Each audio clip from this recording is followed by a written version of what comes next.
Gotcha now, Sydney.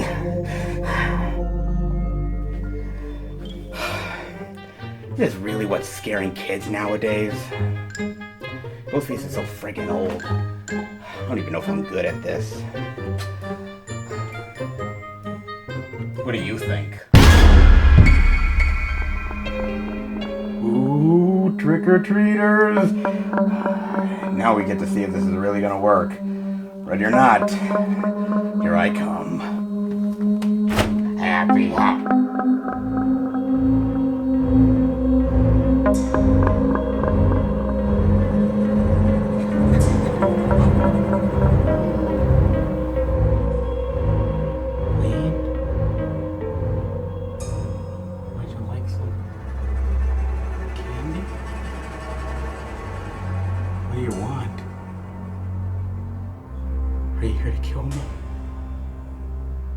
Honestly, I'm too nerdy to die. Oh, you've got to be kidding me.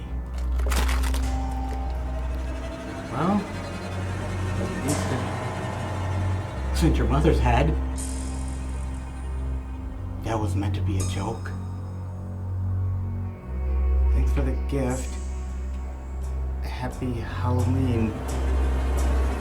Right.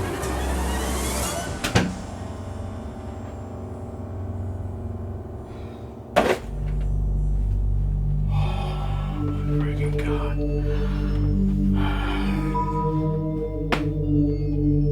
What else does this night have in store? I swear to God, if that is not a trick-or-treater, man, I'm gonna be busting some fucking skulls.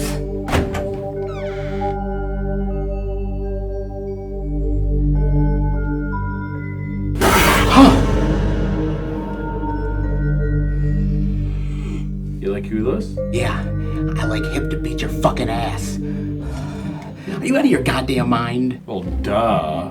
Alright, psycho. Come on in. Damn, I knew you were desperate for Hyde, but what the hell? Hardy har har. They're not that desperate. Anyways, why are you bothering me at all tonight? Oh, you didn't know? Know what? What am I supposed to know? Well, I'm giving you a gift. A gift, huh? You're gonna grace me with a gift. Holy hell, hallelujah, Lord. And what gift is that exactly? You're looking at me. And why exactly would I want you, of all people, as a gift? Well, my friend, someone needs to show you what horror is all about. And you think that I need an education on horror from you? Dude, I have been schooling you for the longest time. It's not even funny. After all this time, you think you can school me? I don't think. I know. Really? Oh, really? You keep thinking, Yeah? but you don't know. What do you mean? I know. No. How many times do we have to have this argument? You're so arrogant. You mean I'm so Your head arrogant? is just going. Well, yeah, that's because it's filled with knowledge. Of course it is. It's full of other things. And it's also filled with a little bit of horror and goodness. Horror. Yeah. You don't know anything about horror. I know a lot about way more than you do, Done. buddy. A hell of a lot more than you do. I'll talk, man. I'll talk. You're Yes. all hot air talk. You're full of hot crap. Excuse me. Speaking of. Yeah, really. Hey guys, Hi. Hello. this is my friend Chucky. We're friends to the end, and whatever Chucky believes, then I believe. And Chucky believes that I am the most knowledgeable when it comes to horror movies. And if you have any kind of problem with that whatsoever, you have to settle that with Chucky. How did you even get inside the park? And then anybody, I guess. God, I gotta start locking the doors. Yes, please lock the door. My God. Deadbolt it too. While She's you're up at in it. the loons. She's Muppets, whatever you want to call it. something, because Lord knows you and your friend, You got a lot more issues than you realize, pal. Wow. Oh my god, yeah, you all do, man. Guys, it seems like the eternal battle between who knows horror really well continues yet again into Halloween Horror Movie Playlist Part 5. And this time around, anything goes.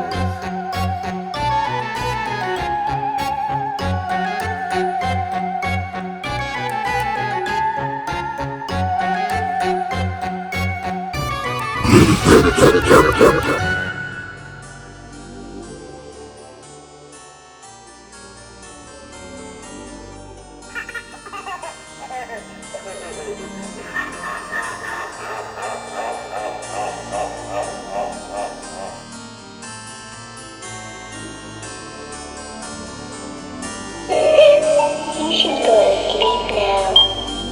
I'll be right here when you wake up.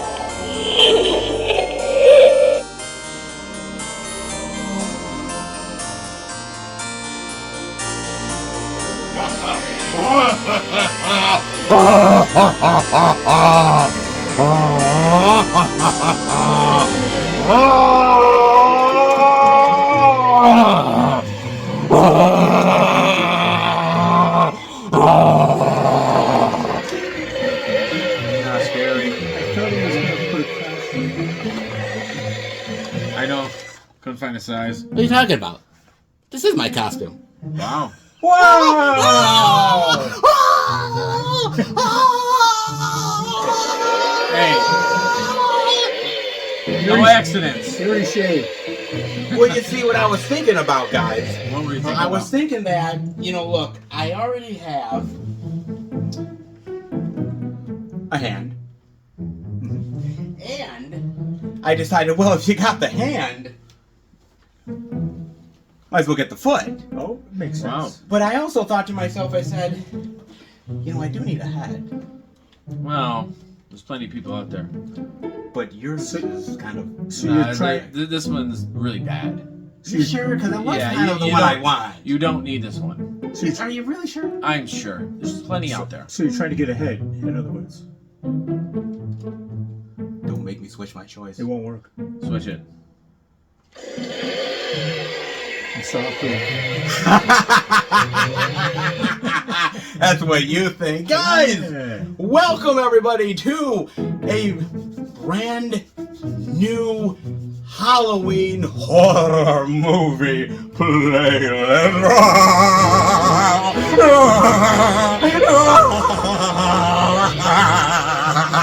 We're at the wrong house. Was that the script? I didn't know there was a script. Oh. Knows? He knows. You Oh, knows. do you want to pick your nose, we'll leave? Is that how your hand got green? It's got a long reach.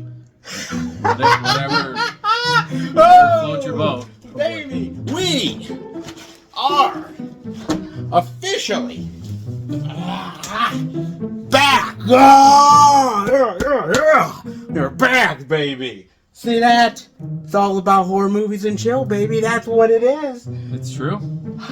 It's Some true. people honestly do it better than others, but No competition here. Some people are in control and other people are not. Are out of control, you mean? Psycho. Yes, Psycho. Yeah. Absolutely. I'm glad we all agree. Oh, I'm glad we agree because we are at part 5, everybody. Part 5. We've been doing this now for 5 straight years. Wow. Doesn't seem like it. Doesn't seem like a time has flown by. Part 5. Yes. Part 5s in horror franchises usually tend to be a little bit on the unpredictable side. Yeah. Sometimes. I agree with that. So Depends. maybe it might be this time around as well. We've given so many horror recommendations. We've talked about so many great classic horror flicks and some that were a little bit on the unknown side, some that were a little underrated.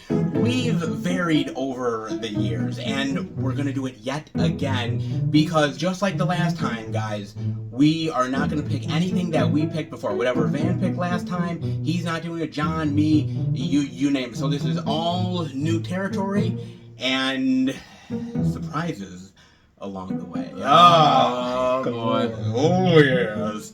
So, without further ado, unless you want me to still take your head, which I'm still kind of considering. It ain't gonna happen, so we might as well just start the Too show. messy. Are you sure? Yeah, Will you reconsider it just a little bit? no. I'm okay. Some people are just real party poopers. Why would I do that? Well, For a video? What's the right thing to do? It's a moral imperative. It's either your head or Van's. Either way, one of them is getting taken off. I don't care who you guys decide, but We'll figure it out. Yeah. You just touch his head and it falls off. Yeah. There's no fun in that. Yeah, there's no fun. No, there isn't. But it is easy for me to take, though. It could be. But do you want to see blood and guts and all that? That's fun. Ain't that part of the fun? It is. And All the right, brains would just seep out for hours. So. You get a little spot come out and brains come out the other way. Just a spot. Oh, geez. Why not get down to the true festivities and start the top 10 the right way with going to Van, the man. Van, you have graced us with so many unusual and yet unpredictable moments. What do you got for us? Predictable is the word. Yes, it is. Uh-oh. We're going back in time. Go in time. Going way back. Way back in the Wayback Machine. in time. Yeah. Okay. 1923, actually. Ooh. Okay. Which is The Hunchback of Notre Notre Dame. Dame. 1923 released, which makes this 100 years old. Yes, it does. Oh, yeah. Wow. But, Yeah. Do the depends math. on what month. Well, Could be tomorrow, could be today. but it's not. Okay. I have no idea. All right.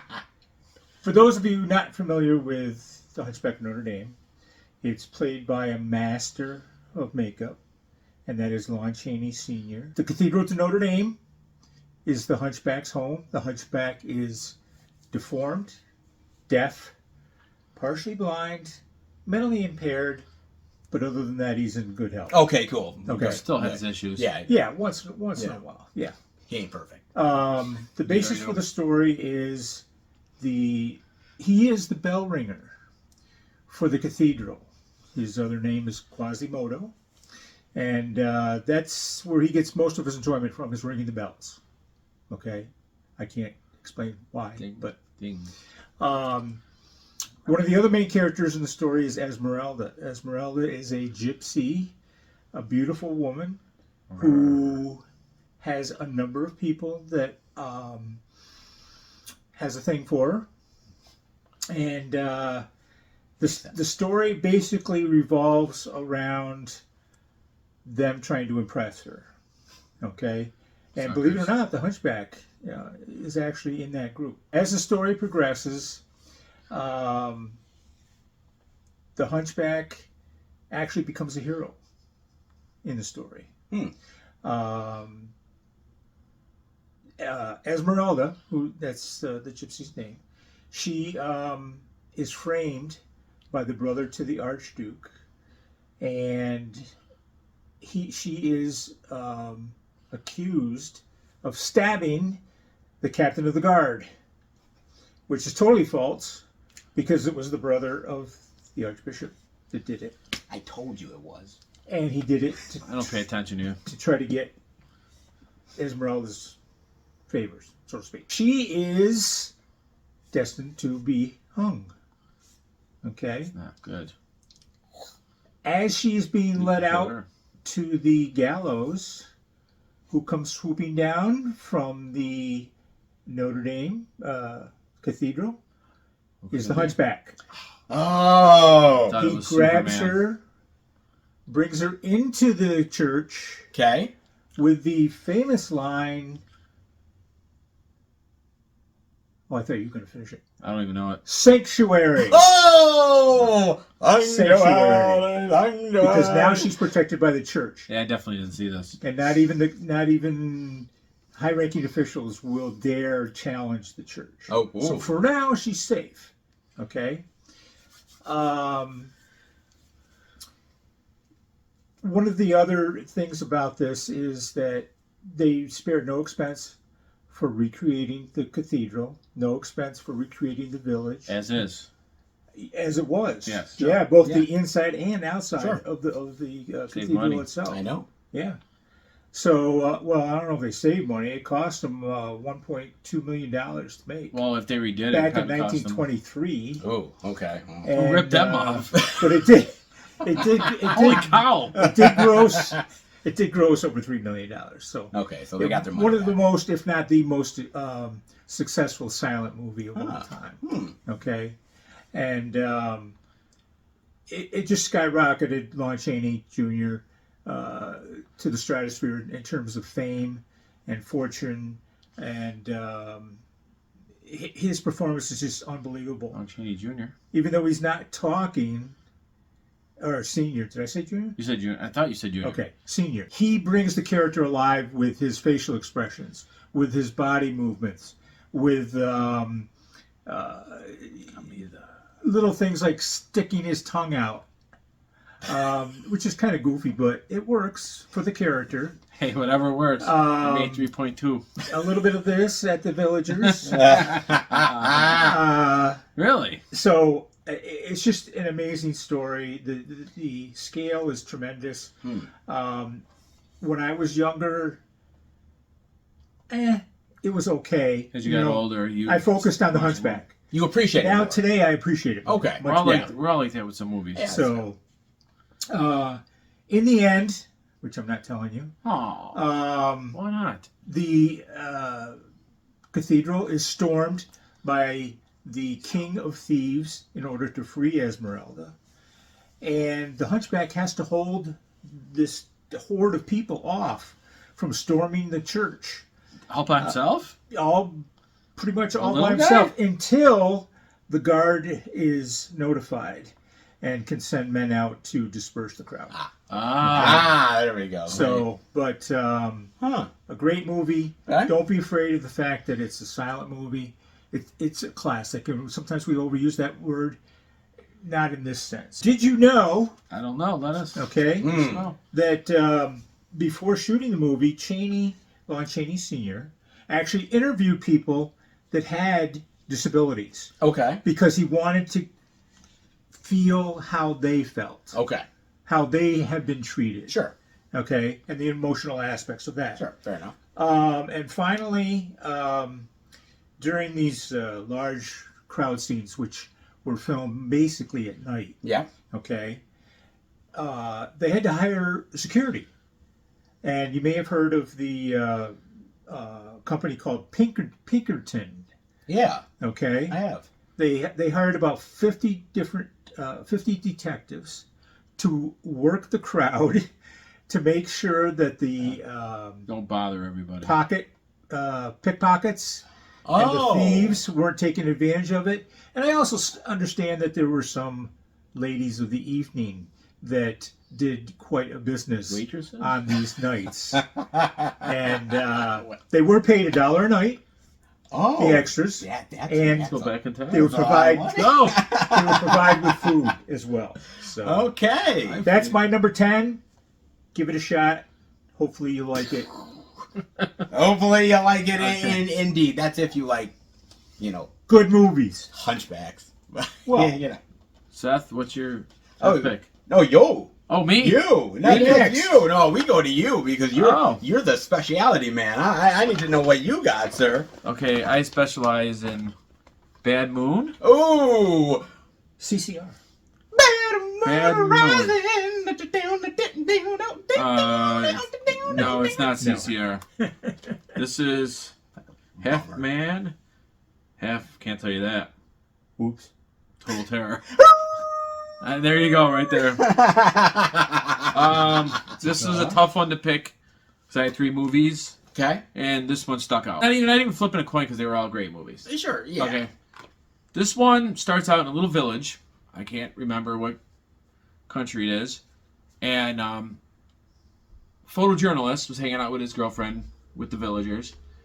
Walked away, went into their tent, be alone, do what they got to do. And as they were in there doing their thing, all the villagers were getting attacked by something. So as they were having fun in the tent ripped open. This beast, there you go, thank you, killed the girl and wounded the photojournalist. Ended there. Go forward. Photojournalist decided to go to, I forgot what state it was. The state was where his sister lived and his nephew. So he visited them, and it was kind of near it was a wooded area. It's in the backwoods. She's a lawyer, and she hasn't seen him in a long time. So obviously talk, and he lives down by the river. So all of a sudden, a lot of people are disappearing and getting killed. So That's not good. no, it's not. So Well, it depends on who it is. yeah. So the nephew, he's a little boy. He's probably about, I'm guessing maybe 12, maybe. His nephew starts to figure out, seeing a little clues around of what could be happening. They kind of realize what he is.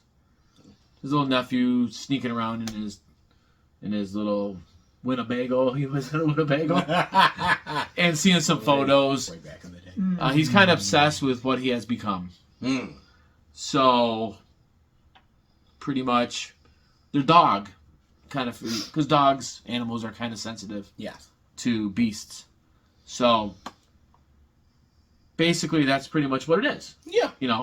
I don't want to give the end away, but I need to say that the creature, whatever the creature is, as you can tell, even the title. I know, right? We're beating around the bush. Yeah, right? I don't want to spoil it, but You get 3 guesses. the beast looks fantastic. I think it's very underrated. Okay. Because the killings that he does are fantastic. Yeah. I got to go back to the beast because these kind of movies I love when the beast looks fantastic. Does it live or die on the beast itself? No, the movie that the movie in itself. general. Yeah. I don't think so. Okay, but because it helps. I think it helps in all these kind of type of movies. Yeah, absolutely. Except for a couple, which I think I'll use. No, I can't. Well, American Woman from London, for example. That one is just phenomenal, top to the bottom. Yeah, absolutely. The plot is great. Sure. This one's a basic plot, but it's just the way it's done. I think is fantastic. Sure. Underrated. I asked people if they've ever seen it. You're the only one I know. Really? I've asked other people that and no one knows what it is. What this movie is. It's crazy because you think of movies like The Howling, you think of American Woman from London, you think of those movies. Van's seen those movies. He didn't see this. No. You never even heard of this, right? I don't believe so. See, he never heard of it. I've asked people. That's crazy. Other people I know that's in horror movies. You told me about this. Did I? Yes. Okay. I don't think I just. Well. No, you told me about this. Well. No, you have. Okay. Just like The Mist, and I never seen them. All right. I bought this and loved it. Okay. So. 1 out of. So I recommend it. It's on a shout right now. I think it's still available. I feel bad for the guy. Obviously, he can't control himself. No. It's kind of it's got. I'm not saying it's like The Wolfman, but it's that kind of a basic movie. Sure. To a point, which is another great fucking movie. Great movie. So I recommend it if you like, werewolf movies. Werewolf. Yep, it's great. So yes, Bad Moon is great, highly underrated. Absolutely. And the only Shout's the only one I seen that had it. I mean, I looked unless someone else had it that I didn't see it. Maybe somebody did. Yeah, I don't know. I wish. Yeah, it's just it's. I'm not saying it's bare bones. No, it's not bare bones, but it's just there's got stuff on it too. It's, love it. So. Bad Moon. Bad Moon. Bad Moon. And it's a rising. What? I had to get one more in, okay? Oh, yeah, we know. Jesus Christ, man. Can you blame me? Just what's your next pick, Sal? Oh, my number 10? You're number 10. Well, look, sometimes, guys, you need to Risky business? wear shades, baby. Because if you're cool, you gotta be representing. And sometimes during the night, maybe you want a little bit of blood-sucking goodness. I think I know what this is. Because I think I know it. we're gonna have a little fun when we talk about my best friend. Oh no, it's not what I thought. Is a vampire. Oh, you know this one. You look just like the picture. No, he doesn't. Oh, I look so damn good. Oh yeah.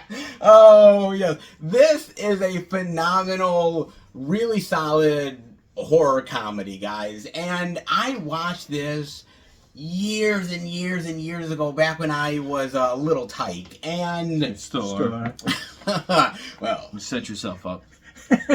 because I'm so damn youthful, like a vampire. Oh, indeed I am. Keep dreaming. And basically, it's about this high school student who ends up going to this bar, and he meets this chick, and well, she was kind of hungry. Okay, I mean, she probably hadn't eaten in a little bit. She wanted O negative or O positive or whatever the fuck it is. Wings.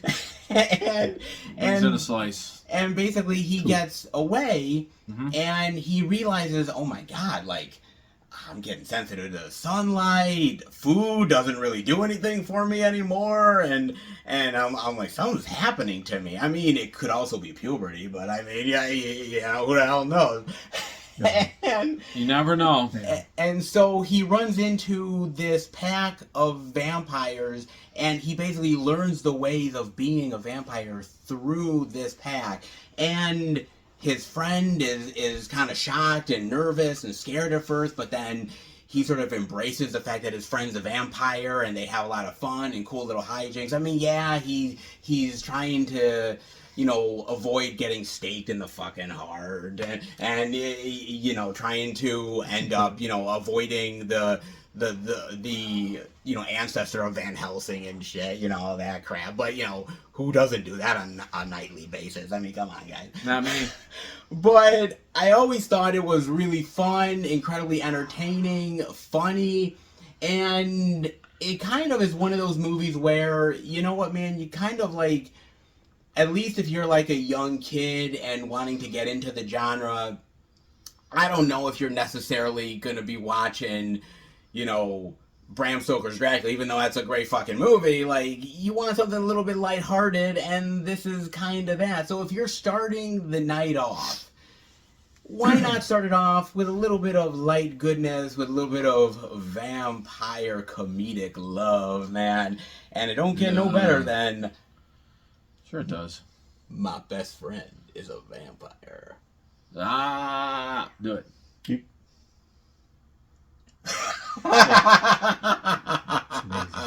Yeah, and after all these years, I don't know what to say. let me be honest with you. I got a good bite, but they got a better one. Oh, they do indeed, man. That was Oh, bad. yeah. So, Van, He's your friend. Yeah, I don't know. can you top it with your number 9? Number 9 goes way back also. And I bet it does. it's been redone many times. Oh, by okay. different- Has by it different now? people. All right. This is a 1924 release. 1924. Wait a minute. This is almost 100 years old. Right. So this is 99 years old. Okay. And it is Holy cow, is it really? The Phantom of the Opera. Ooh.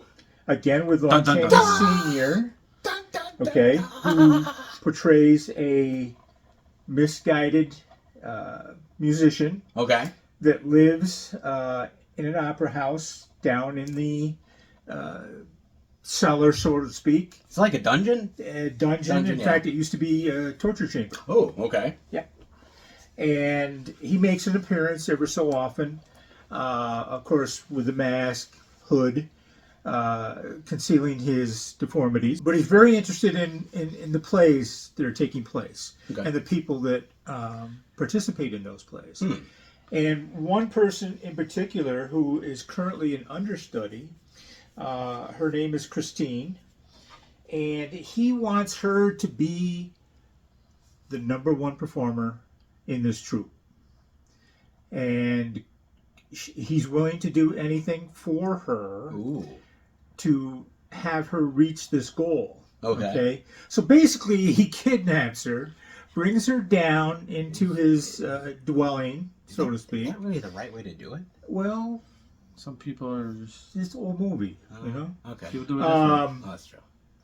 And he tells her, he says, "I can help you achieve your goals." Okay. Okay. The only thing you have to remember is you are devoted to me. You basically have to take my direction without any questioning. To be loyal to me. And above all, don't touch the mask. Very important. Very important. Yes. No, #1 rule. He is very conscious of what he looks like. He sends a letter Okay. to the current lead performer saying, "I want Christine to play the lead role in the next performance." Okay? And I'm guessing they don't listen. Right. In the next performance, no, it's the same person. Christine is not the lead, so to speak. And what happens? What are you going to do? Chandelier comes crashing into the audience, Woo! killing and injuring a number of people. Oh, okay. The message being, whatever the Phantom says, you better follow his direction. Yes. Okay? So, What are you doing? I don't know. Oh, him. Oh. So the next performance that comes up, she is in the lead. And, of course, he's watching, and, you know, this is his project. And, but in the meantime, her feelings are being directed towards one of the captains of the police department. Okay. So she doesn't even love him. No. No. What a bummer. No. He does all and- this. Yeah, and you can see the pain in his character. Okay, this, I don't know if I mentioned it, but this is also another silent movie. Shocker. Lon Chaney Sr. used a human skull to portray what the Phantom was going to look like. Okay. Okay? And in doing so, part of it was rather painful because he had to use wire to pull back his nose. God, that's gotta. Well, just tape. And have it come up his head where he wore a cap, you know, to hide the wires. Yeah. He also glued his ears back. Oh. All right, and developed the use, with the help of his own dentist, developed the dentures that he wore to make the teeth. There's one scene in the movie that is a classic, and he is sitting at the organ playing away, and Christine is behind him, and she inches even closer and closer to him, hesitates at first, and then reaches around and grabs the mask and pulls it off. And I remember that scene when I was little, and it scared the you-know-what out of me. Now, it didn't have the same effect this time, but Yeah, I wonder why. Probably it was not. still something that Years later. very much appreciated. Okay. And the amount of time and work that went into the character's makeup is just phenomenal. And of course, Lon Chaney Sr.'s portrayal of this sad, deranged musician is incredible. And still powerful to this day, dare I say. Yes, absolutely. And the reason why I picked a couple of these movies was because I feel they're the foundation of horror. Okay. They are the building blocks, if you will, the stepping stones. All right. And a lot of the things that transpired in these movies, you can look at a movie that just came out last year and find similarities. You know, Everybody between borrows. them. Everybody borrows from everybody. Absolutely. Slashers, you know, Yep. did it Yep. too.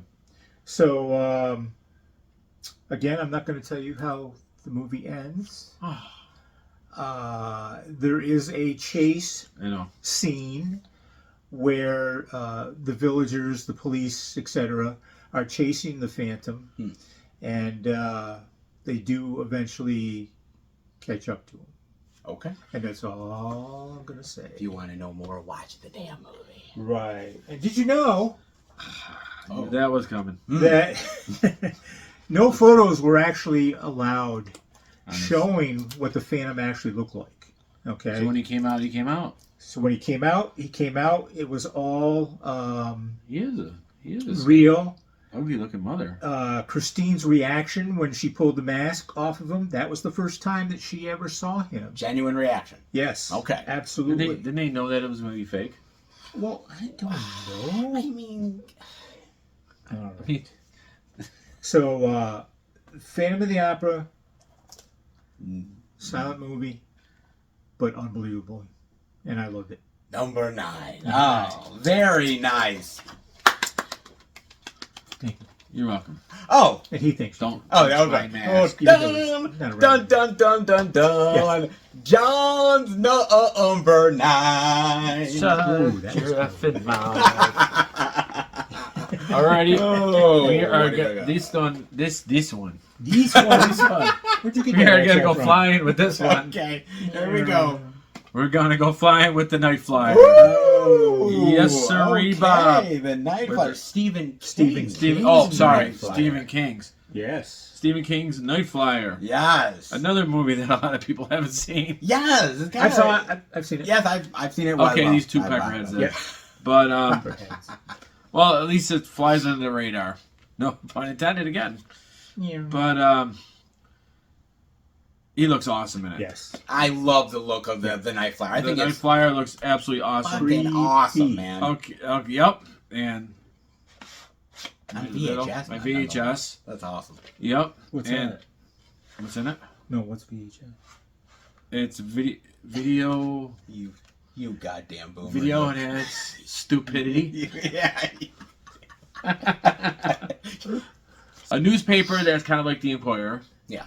You know, headlines like Like smut. and "Baby with trash head and- heads," smut. You know, discovers got some hints that there has been somebody flying to little airports, like private plane, airport. Little plane, little airports, murdering people, killing people, and they Inside Out or whatever it was the big guy, the bigwig, decides to hire a rookie girl. I might say she just got there to investigate all this stuff, and she's got some clues about what is actually happening. So as a rookie, she goes with it. She's doing a little research. She's happy, this and that. But this agency also has another investigator that is like their best. So when all the newspapers comes out, he gets the big headlines. Yeah, absolutely. No, I'm going to give it to him instead.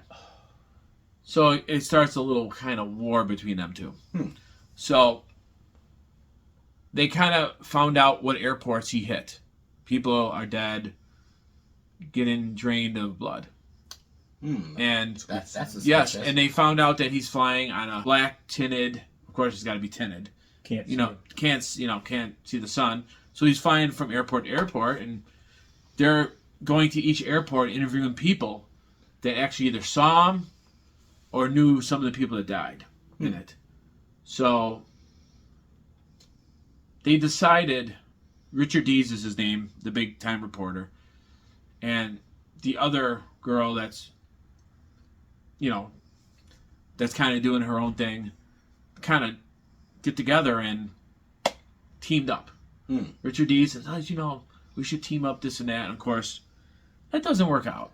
Backstabs her, takes all the information and goes looking for him by herself. And of course, he shouldn't do that. He actually finds him, and that's towards the end of the movie. But it's very underrated. The vampire, very creepy. Makeup great, mask, whatever you want to call it, and it's a great movie. It's another vampire movie. I always have a vampire movie. It's just how it is. It's kind of a prerequisite to have. Yes, it is. I love vampire movies. Goes together, and this one is so underrated. It's not even on Blu-ray. No, it's not on Blu-ray. Not on 4K. You can obviously find a VHS. Yeah. On eBay, I assume. They don't make it anymore. And you can find on DVD. But I think that's out of print too. But that's out of print, but you can find it. Yeah, it's on eBay. It's Stephen King, yep. I saw it go from medium to high price. I do have the DVD, but I looked through my VHS tapes. I said, oh my God, I forgot I had the VHS tape. So I said, I would love to show this off. Not that it's a big deal, but we didn't really bring any VHSs before this. No, I don't think we did. No, I thought it'd be cool to show it off, you know. I don't believe and so. I love this movie personally. I think it's great. There's a lot more to the movie. I'm not giving some stuff away. So I love. Yes, sir. Can I ask you a question? Yes. Oh, jeez. Does he wear shades? This guy? No. Oh, that's a bummer. No, he'll just rip Mr. Shades apart. He is brutal. Very brutal. It has some gore to it, too. Not major gore, but it has some gore to it. Especially towards the ending is pretty gory. people that wear dark sunglasses. Shades outclass the brutality. Exactly. So I recommend this personally. It is on YouTube. I watched it last week. Okay. It is on YouTube. Punch it on YouTube. You can watch the whole movie. There's a couple of versions, but there's one version that looks better. It's a little more clear. But you can tell it's probably, I think it's DVD. Okay. I assume so, but I'm waiting for 4K. Shout. It's all yours. Nice. Thank you. Nice. John's number 9. Very nice. Ooh, so frightening. Yeah, so frightening. Just pick your shit, man. Had enough already. 2 picks. My God, man. Oh, God will not help you. Yeah, this is very true. No. And However, we won't, right? That's for sure. maybe you need some help from outer space. Perhaps they're already here. Yeah, this is true, but be thankful that these ones are not here because, let's be honest with you, they'd probably just munch on you until the bones are pretty well dry. They might indeed. When we be talking about critters. Indeed. Oh man, those munching space alien bastards. Critters. You've never seen I've never seen critters. Seriously? I guess I'm supposed to, right? Oh my God! Oh, this man. is a goddamn What am I thinking? classic. I'm What are gonna you go buy it right now. Where's my phone? Well, afterwards, damn it. Is that Shout? It is, yes. I didn't know they did Critters. Critters is so great. Basically, it's about this small, sleepy little town that ends up, there's like this like spaceship meteor that kind of crashes. Heard that one before. Yeah. And they're all like, oh, well, what is this? That's just rude. and, That is just rude. Is that what and, they sound like? and they No, that's how he sounds like. Oh. It didn't sound anything like it. And they realize that, wait a second, aliens are supposed to be friendly. Since What when? the hell? And these things are anything Okay. but. Basically, they are out for flesh and to eat it, and just basically, they have an appetite that cannot be sustained, man. Absolutely not, man. They are just munching down on everybody, and they're like in packs, and what they do is that, so they kind of open up. They look like a Pac-Man, right? And instead of a Pac-Man, they are like dark and furry, and how they move along in packs is they basically Roll? like a tumbleweed. They just roll. They I might have seen a little of this. Yeah, they just kind of roll, and then when they're ready to attack, they just like open up like and then just sort of like lunge at you and shit. And it's so great. And also, there's also these good space aliens that are hunting down the critters. And they are like these blank slates, like mannequins, and they can take the look of whatever person that they're scanning. And so they're hunting the critters, and the critters are trying to escape and get away, and so it's this cool little like back and forth like alien style action comedic horror flick, man. And I've always kind of really enjoyed it and dug it, and it's one of those cool little like creature features that is so great because, you know, it's the 80s and the special effects, and it's got some really great gore and blood effects in it as well. And oh, by the way, who plays the mother in this movie? Dee Wallace. Yes, I know She that. gets around. She gets around. I mean, the 80s, she was kind of like, you know, the Hangs mother. out with Elliot on E.T. on E.T. And Little so, howling. so great. Big And dog. I just really Cool love this dog. movie. And it's really fun, and I love the effects, and the kills are really cool, and I just like the creation of the critters themselves, man. I mean, yeah, it's not reinventing the wheel necessarily, but I thought it was a cool design that has kind of still lasted to this day. You still get, like, mini movies that are made. You get, like, new movies that have been made of the Critters franchise and everything. It just keeps on going. They've had 4 movies, plus, you know, some, like, you know, webisode stuffs and everything. And so it's just kind of cool to see it still continue, because it's definitely a B movie, but it's a fun, cheesy horror B movie.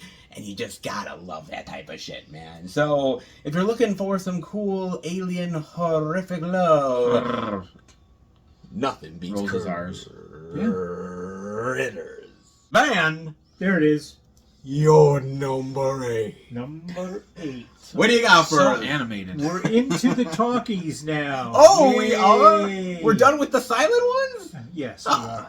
Damn. There's many more I could have chosen, Oh, but he wanted to hear them. I have to update myself. Okay, good.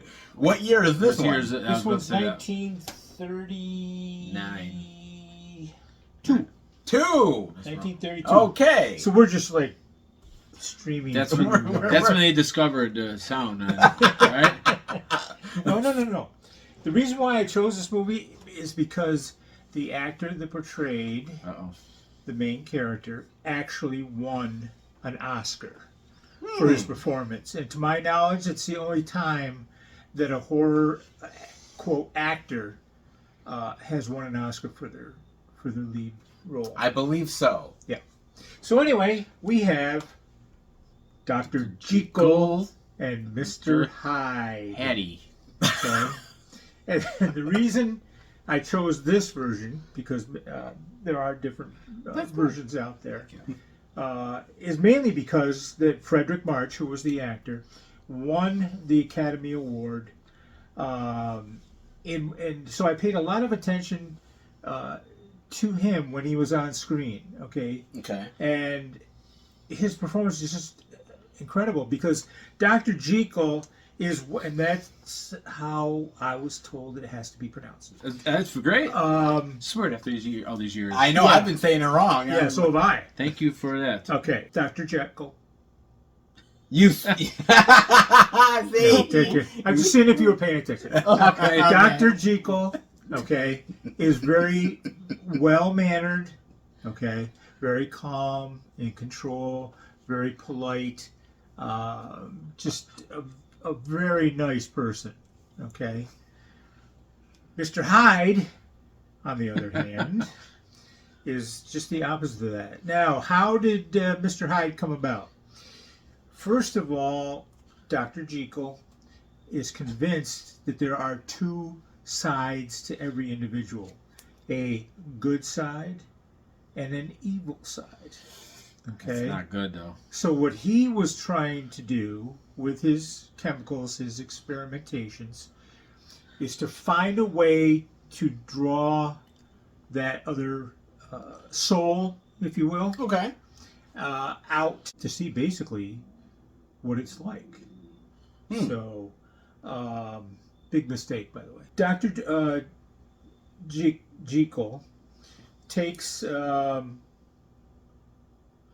while in order to come up with this concoction, which he drinks, and almost immediately the elixir. he begins to transform.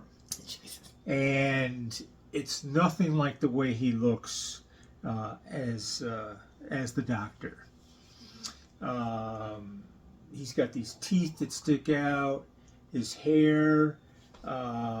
Believe it or not, they actually used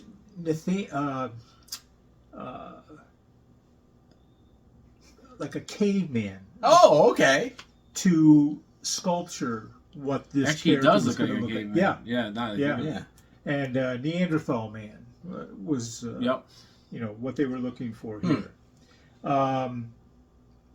So basically, it's this struggle between the two characters and who's going to come out on top. And Mr. Hyde is just unbelievable. He does what he wants to do. The evil side, right? Yeah, oh yeah.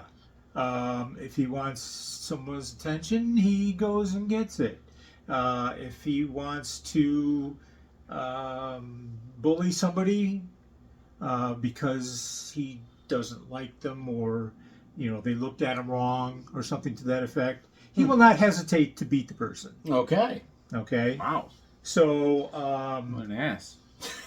what happens is during the course of the movie, the Doctor or feels the difference in the two and tries to regain control. Okay. But by that time, what's happening is, prior to this, he had to take the potion in order to make the transformation. Now, the transformation is taking place without the potion. Sure. Oh, I see. If the Doctor gets angry, upset, anxious, some very strong emotions, that seems to be a trigger It reminds me of someone. for Mr. Hyde to come out. And it's a lot like the Incredible Hulk Exactly. syndrome. Do you think they kind of took that? Yeah, you never know. You never know. It's So been is- used right? Yeah. in a number of Yeah. Well, I mean, you even Different think movies. of like Jerry Lewis's Yeah. The Nutty Professor. Yes. Yes, Yes. that's Yeah, what I mean, I stuff thought like of that. exactly. And Wow. so Never thought of it's something that's reoccurred in movies over time. That struggle. So you're right. This does start with Yeah, these movies. Yeah. Yeah. Yeah. Big time. and I wouldn't have known that. right up until the end, you're not sure who's going to win out, Okay. and I'm not going to tell you. So I'll have to buy it. see the movie. It's tremendous acting by Frederick March, because he has to portray both of these characters that are complete opposites. Sure. And did you know that because of the amount of makeup that Frederick March had to wear, to get this effect, after the movie was shot, he immediately went to the hospital because some of the makeup that he was using was toxic. Oh. And Get infections and stuff. Yeah, and he was very lucky not to have more damage done to his face. Oh, really? So they Okay. they were able to take care of it early, without Oh. any long-lasting effects. Jeez, I in guess other words. he really did deserve the Oscar. Yeah, yeah. Shit. So If you got hurt. Dr. Jekyll and Mr. Hyde, number 8. Awesome. And if y'all don't remember, it's not Jekyll. Jekyll. It's Jekyll. Jekyll. Get it right. No one will know what you're talking about, but at least you'll be right. Yeah. Oh, you're a scary son of a bitch. Wow. Yo, I know you're Okay, terrified. Okay, Dr. Jekyll. Mr. Heidi. It almost sounds funny. It does. It kind of. You know? Because every time you said it, I looked at you to see if you messed. You're like, the one time you were like, Yeah. you're like stunned. You had a little stutter before you said it. You caught yourself. Yeah. First time you didn't catch yourself, but the second time. Right. Well, I was just. I never even knew I that. didn't know that. I didn't either. Fun fact. So I will Look at answer your that. question. Huh? I didn't know. You didn't know? Yeah. You said, did I know? Oh, did you? But know? now he knows. I didn't even know it was Dr. Jekyll. Hey, Wow. I learned more in this little thing than I did in high school. see? This is much more fun. You're actually getting an If education. they handed horror things out in high school, I would. I don't say, but And yeah, honors. Yeah, absolutely. But For we want an education. So what's your number 8? I sir? don't know, actually. Well, that's not. Ah! Carrie. Original Carrie. Oh, Original Carrie. Good choice. very Sissy nice. Spacek. Yes. Oh, love Carrie. Sissy Spacek, John Travolta, Volta, Karen Allen. Karen Allen, yeah, Karen Karen Allen. Allen. Yep. I mean, the mother from Eight is Enough. I don't know her name. Piper Laurie. Piper Laurie. Excuse me. I'm sorry. It's a Brian De Palma movie. Yes. Okay. He's been around. This is about a young girl Named Carrie. How do you named know? Suzanne, Oh, it's such a love guess. named Carrie, Carrie's that sister. in high school, she has two different kind of lives. The one at home that is very strict, very religious. Oh, yeah. She has to obey by her mother. Very religious. And then kind of picks on her. And then she has to deal with her other life, which is in high school. Oh boy. Where they really big on her. Where they really pick on her. And they will not leave her alone. She don't talk to anybody. The only one she really talks to is the gym teacher who tries to help her. Yep. You know what I'm saying? And you got...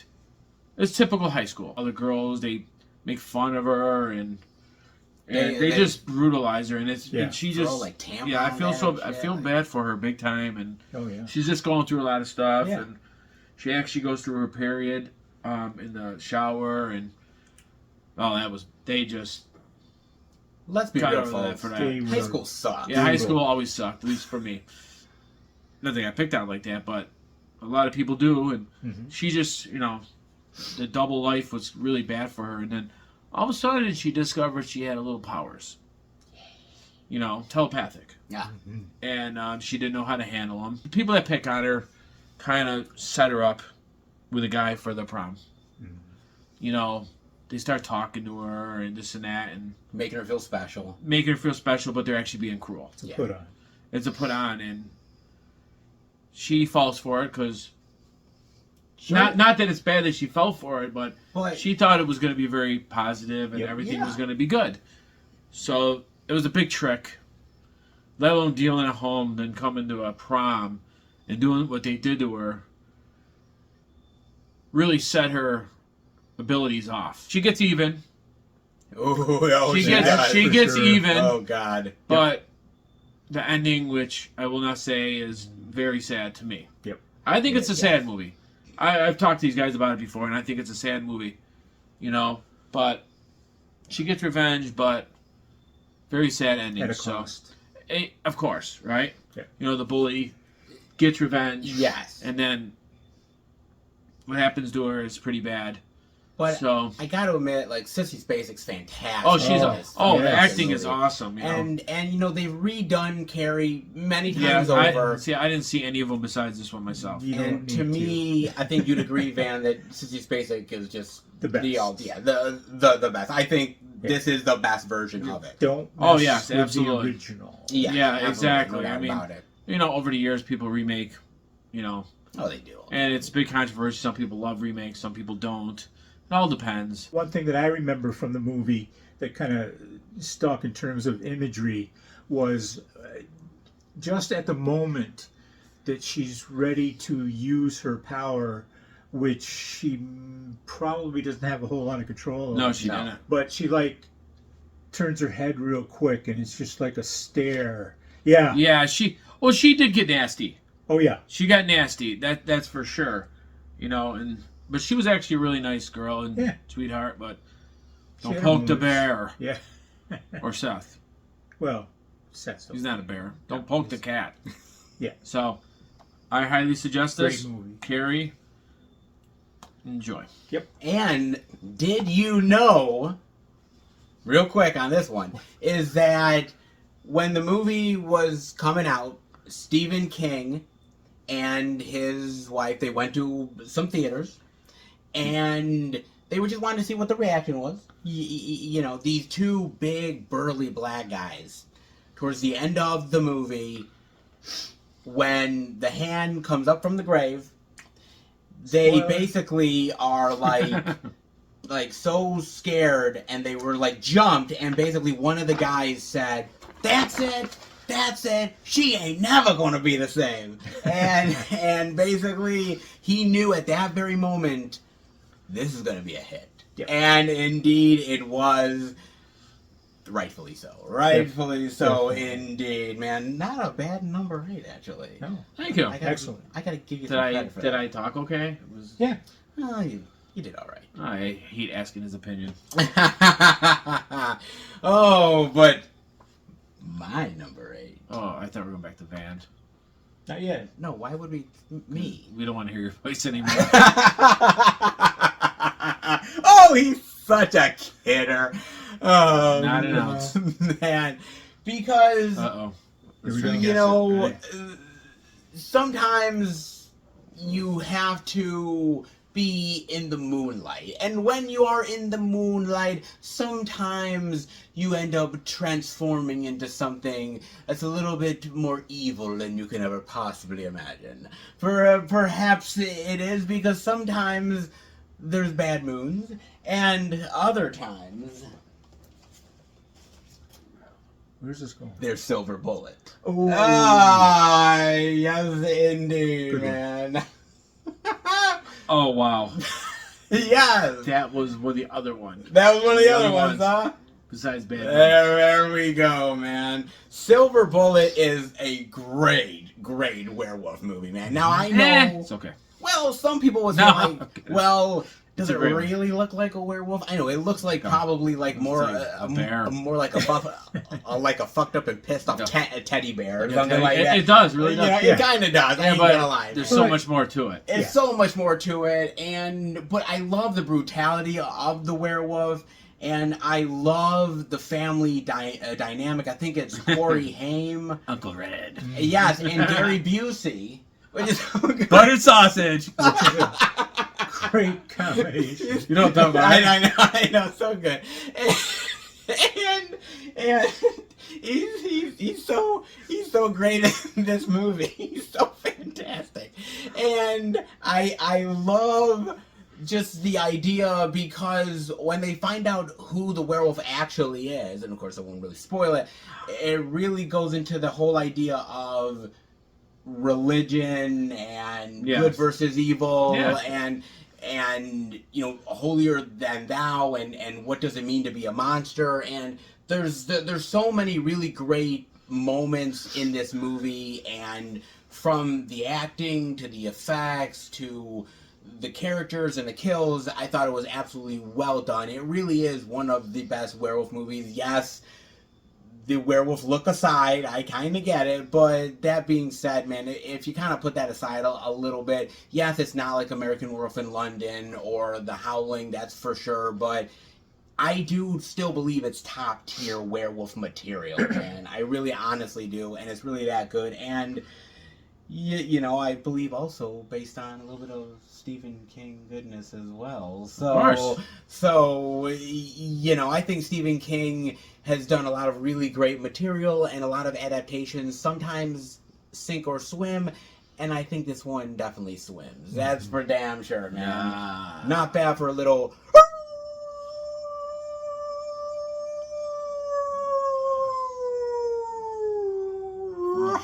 Is he done? I don't know. I hope so. Werewolf. Probably not. Probably not. Yes. Oh, man. What? You're number 7, sir. Number 7. That was the other one I was gonna pick.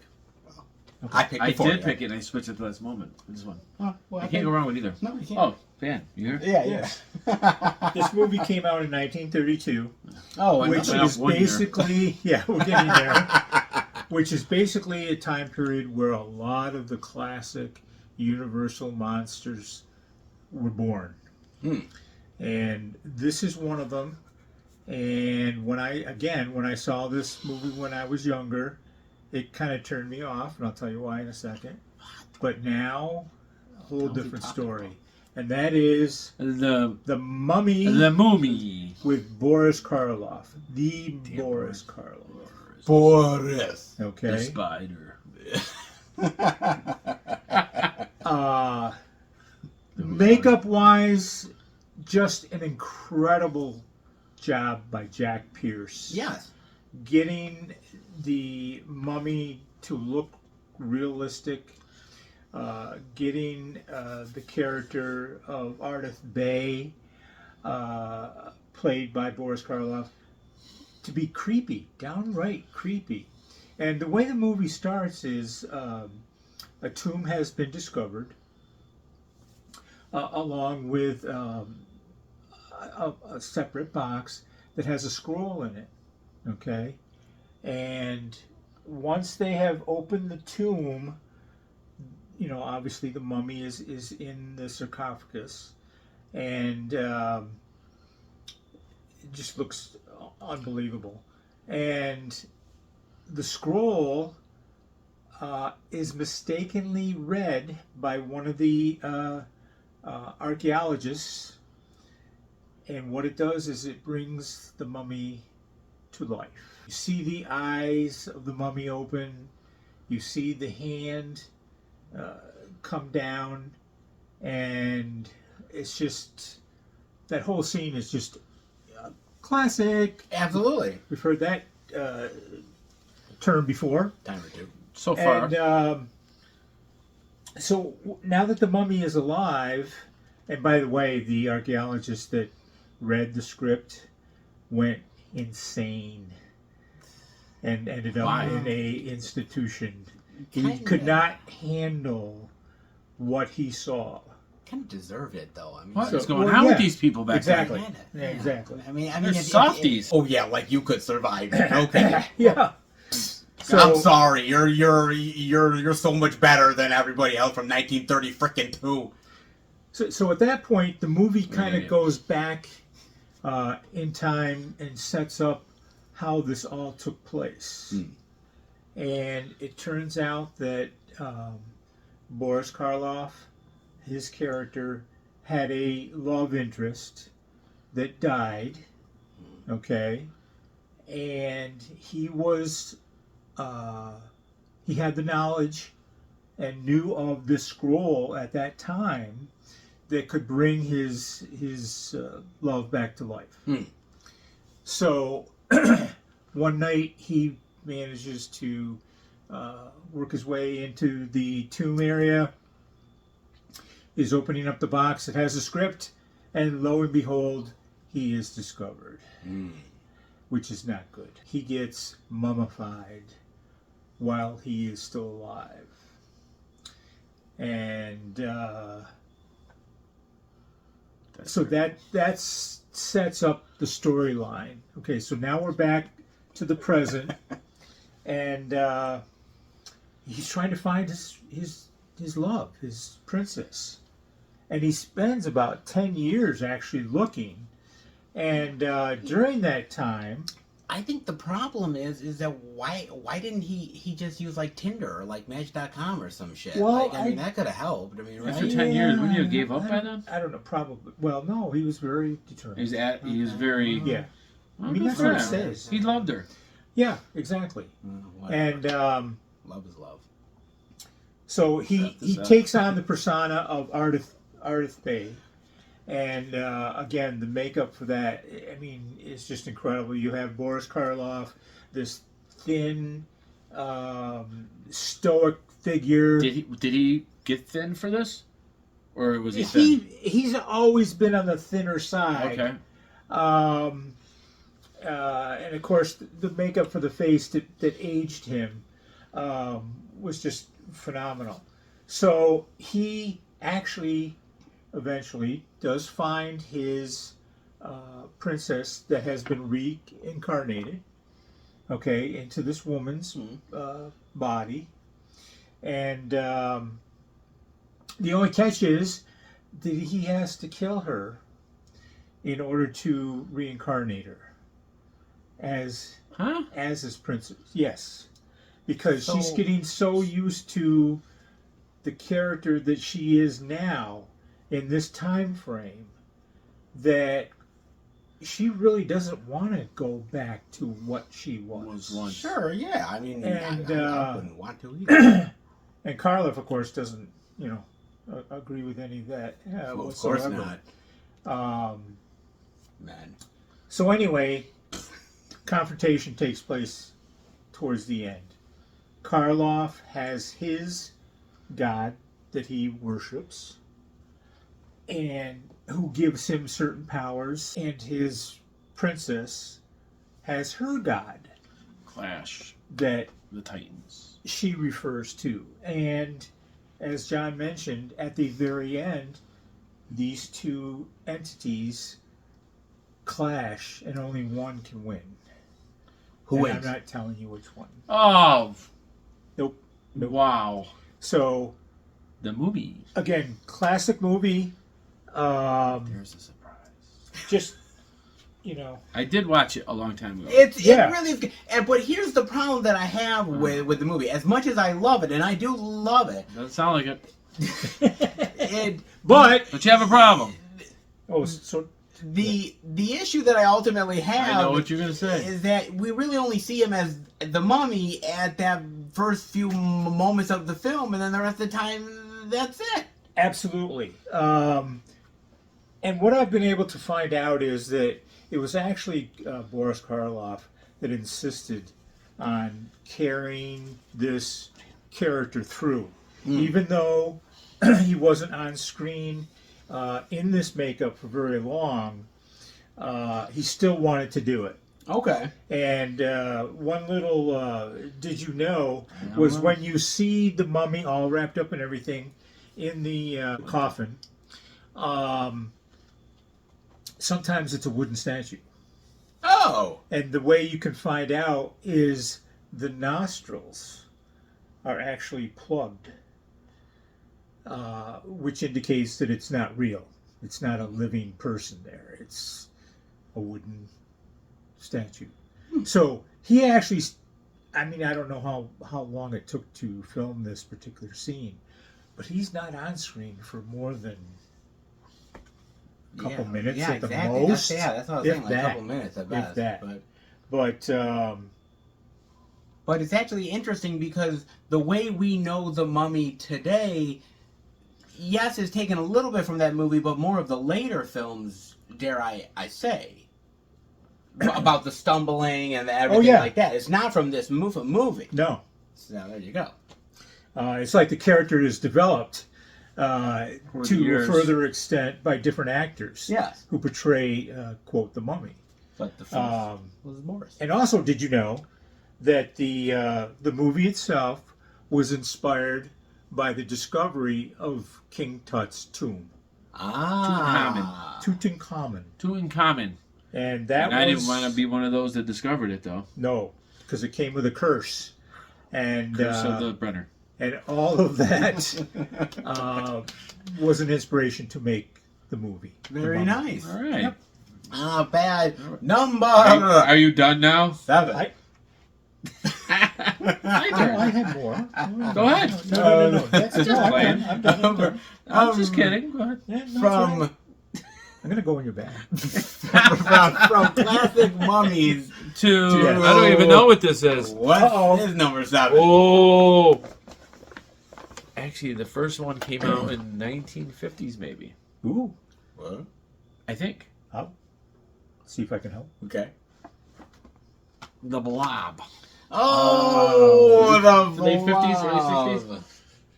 You're the classic. I would man. say I would say 50s or 60s, mid to right? late 50s. Yeah. This is the remake of The Blob, 1988, I want to say. Aha. 88. Yeah, so somewhere around there, late 80s. Somewhere, yeah, late 80, late Yeah, 88. give or take. I did not. I seen parts of the first one, so this would be. Actually, it was recently the first one, and this one obviously I've liked since this came out. The first one had Steve McQueen. yes, Steve McQueen. Steve McQueen. I said it first, damn Yes, it. he was a asking me, very not you. young. So I got it Steve right. McQueen. But this is the remake. This is the remake. Okay, it's got let me see, Kevin Dillon's in it. Shawnee Smith. Johnny Smith of Saw fame Yes. and and Uncle Buck. Yeah, but more Saw. More Saw. Kevin Dillon had that really bad, Hairdo. like mullet. He had a mullet. Okay, he's God. he's they live in a small town. Yes, they do. And he's a punk. Actually, I guess he's a punk, but I don't know if he's really a punk. He just dresses like one. Yeah, he gets picked on for the police for like no reason. Yeah. Shawnee Smith is like your good girl high school. You know, goes on a date with the quarterback. So Kevin Dillon, he has a motorcycle, leather jacket, not the Fonz, but likes to ride and stuff, and he's driving around the woods at night. I don't know that, but and he discovers, well, actually, messing around, and they pan to a bump. He just happens to look in the sky, something falls, and it ends up being a meteor. Sound effects. And breaks open. And he's sitting there staring at it, looking at it. It's like glowing, little jelly looking coming out, and wondering what the hell it is. Yeah. So why I would do what he did, I don't know. Curiosity killed grabs the a bum. stick and goes to grab it, and this jelly-like substance is on the stick, and he's looking at it. All of a sudden, the jelly substance does like a Mach 4. Yeah. Crawls up the stick and grabs his hand. Yep. And then Kevin Dillon discovers him. Yeah. So he wants to take him to the hospital. So they go out to the road, and Shawnee, the cheerleader, and her date quarterback star. Quarterback douche. Yeah. I want to say they hit him. We got to get him to the hospital. And, of course, the quarterback's like, you're coming with us. Yeah. We're going to call the cops. So they all go to the hospital, bring the bum there. Want to make sure that whatever's on his arm, on his hand, is, he wants to take care of. And from there, it goes to hell. What I love about the blob itself is that it's just an unstoppable force. It's an unstoppable force. And it seems like to me, I don't know if you guys think this, but the more people, eats or whatever it does, it seems like it gets bigger. Yeah, it grows stronger. So it goes stronger, and then, come to find Kevin Dillon and Shawnee Smith come across other people in the woods where the meteor fell. Sort of like in hazmat suits.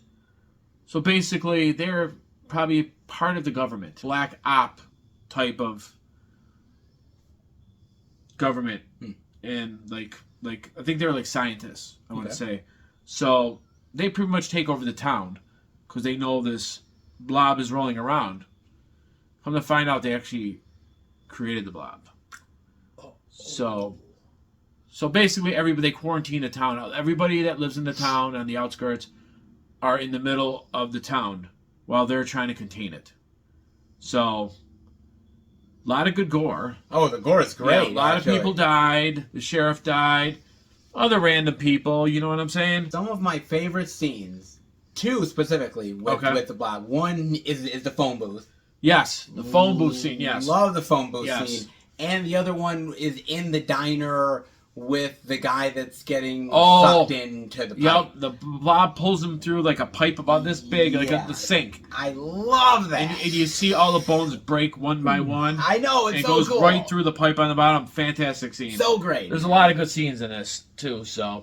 And it is, to me, we do, as you said earlier, talk about remakes and whatever. But one of the better ones that I love. It is. One of the better. No doubt. Did a great job with this. There's other remakes out there, but this is definitely, check this out. Shout just released a 4K on it. Looks fantastic. Steelbook or slipcover. And this is my version of the Twilight Time one years ago. So check it out. Another good remake. The Blob. The Blob. I should just let you do it. The sound effects and all. Oh, well, that's fun. The Blob's a good time. You can either have something, that's sort of like gelatinous that's, coming at you, or you can have a house of horrors. Perhaps you can, because sometimes the old school horror mentality is brought into the new age with a new spin. And Yeah, I'll do that. we are talking about none other than 13 Ghosts.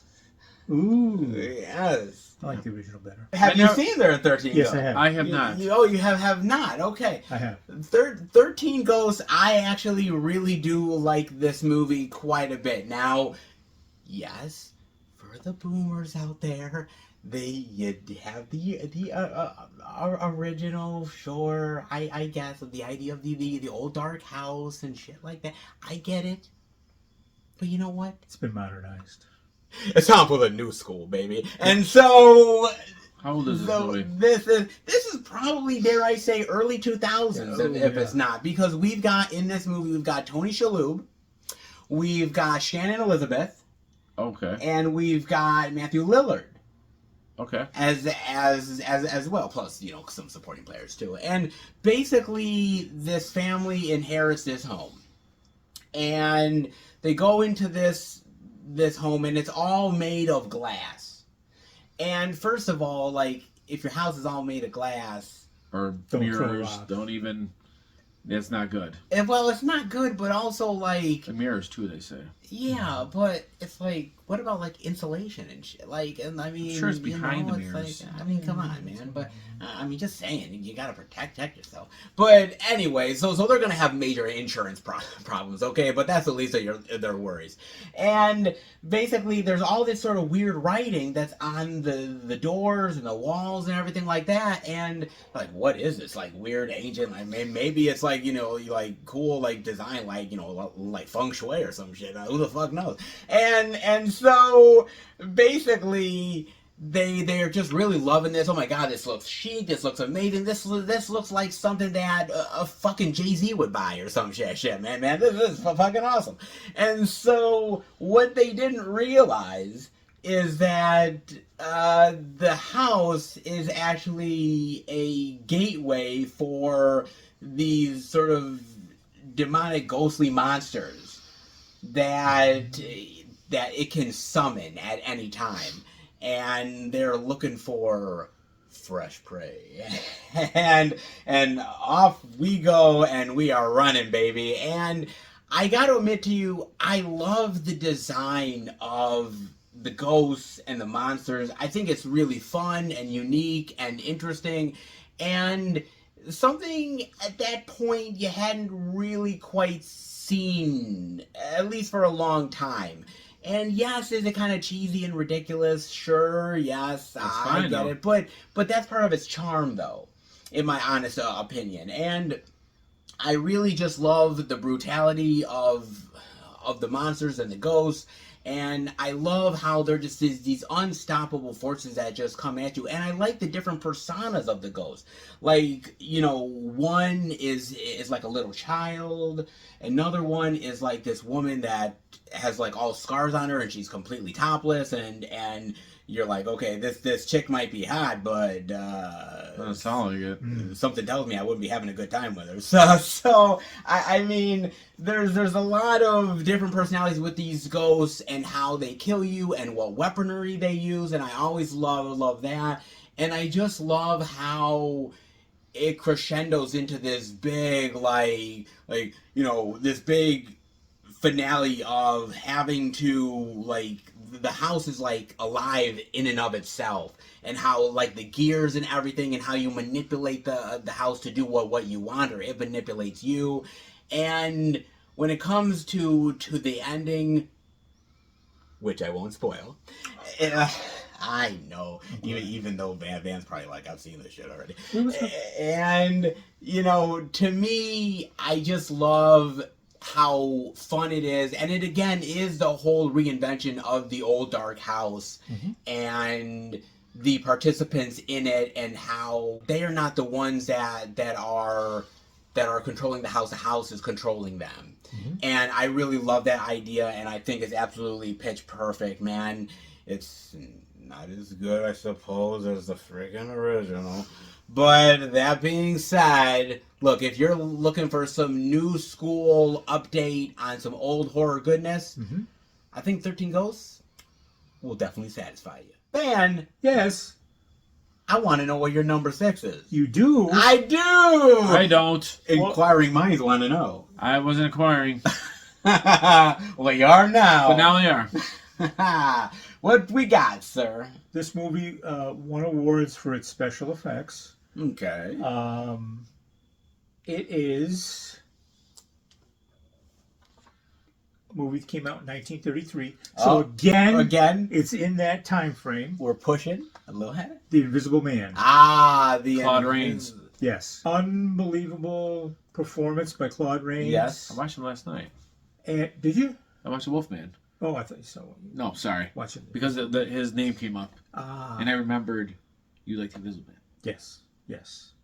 So clever you are. Amazing story. It's about a man who starts out with good intentions. He's attempting to find ways of helping mankind, whether it be from a health point of view, food sources, how to expand on Good guy. on things. He's a humanitarian. That's a good way to put it. Okay, but what happens is, Kind of like me. in the meantime, he discovers that he can make himself invisible. That's a hell of a. I know. That's a hell of a stunt. I know. That's a hell of a party trick. Johnny Storm. Yes. And basically, the movie is a struggle that takes place between the man and the man that he's becoming as a result of the potion that he has taken. I see a pattern with these classic movies. Yeah. how about Okay. that? Like I said, the special effects are unbelievable. When the movie starts out with him entering this inn, and he ends up getting a room, and he gives strict instructions to leave him alone. Okay? Because at this point, he's trying to find a way back. He's trying to find a way to make himself visible again. Okay? But the villagers and all their inquisitive natures want to find out more about this individual. And so they go up to his room and they see that he's not what he appears to be. And they're just kind of like, who are you? Where are you coming from? That kind of thing. And just before that, he actually attacked one of the bartenders, the maid. Okay, and so they storm up there, and he's about had it with their interference, and he goes, "You want to see what I am? You want to see who I am? Then watch." And with that, he takes off his nose piece, takes off his glasses, unwraps the bandages around his head, and there's nothing there. And of course, the people that see this are just freaking out. Yeah, hell, I would. I mean, I freak out when I look in the mirror at times. Well, so, I mean, I just, You can't blame him. So he basically gets undressed, and they don't know where he is. Sure, he's just invisible. That's And pretty cool. He has the Visibility, advantage, man. I know, right? He has the advantage of being able to kick him or push him or punch him, and Slap him. there isn't much that they can do about it. Oh yeah. Because they can't see him. And he's also discovering, as his friends, his fiance, is also discovering that there's been a change in the character of this person. He is slowly going insane. He is slowly becoming very violent. Yeah. A lot of the things that he's doing, he would never have thought of doing them. And they actually, I believe, lead to him, killing someone. So the struggle continues but it's like the evil part of being invisible has taken over. And with that sense of power, that he can do whatever he wants and nobody knows or can do anything about it. The main thing that carries the character through the story are the special effects. And spoiler alert, you don't see Damn it. Claude Rains to the very, very end of the movie. You hear him, it's his voice. Sure. He narrates his character, but nothing is, you can't see him. Now, why would someone take on a role like that when you say to them, oh, by the way, it's called the Invisible Man?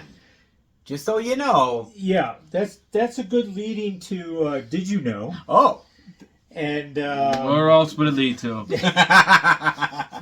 Boris Karloff was actually slated to do this part. Okay. He said, hell no. Claude can have it. Because no one's going to see his face until the final scene of the movie.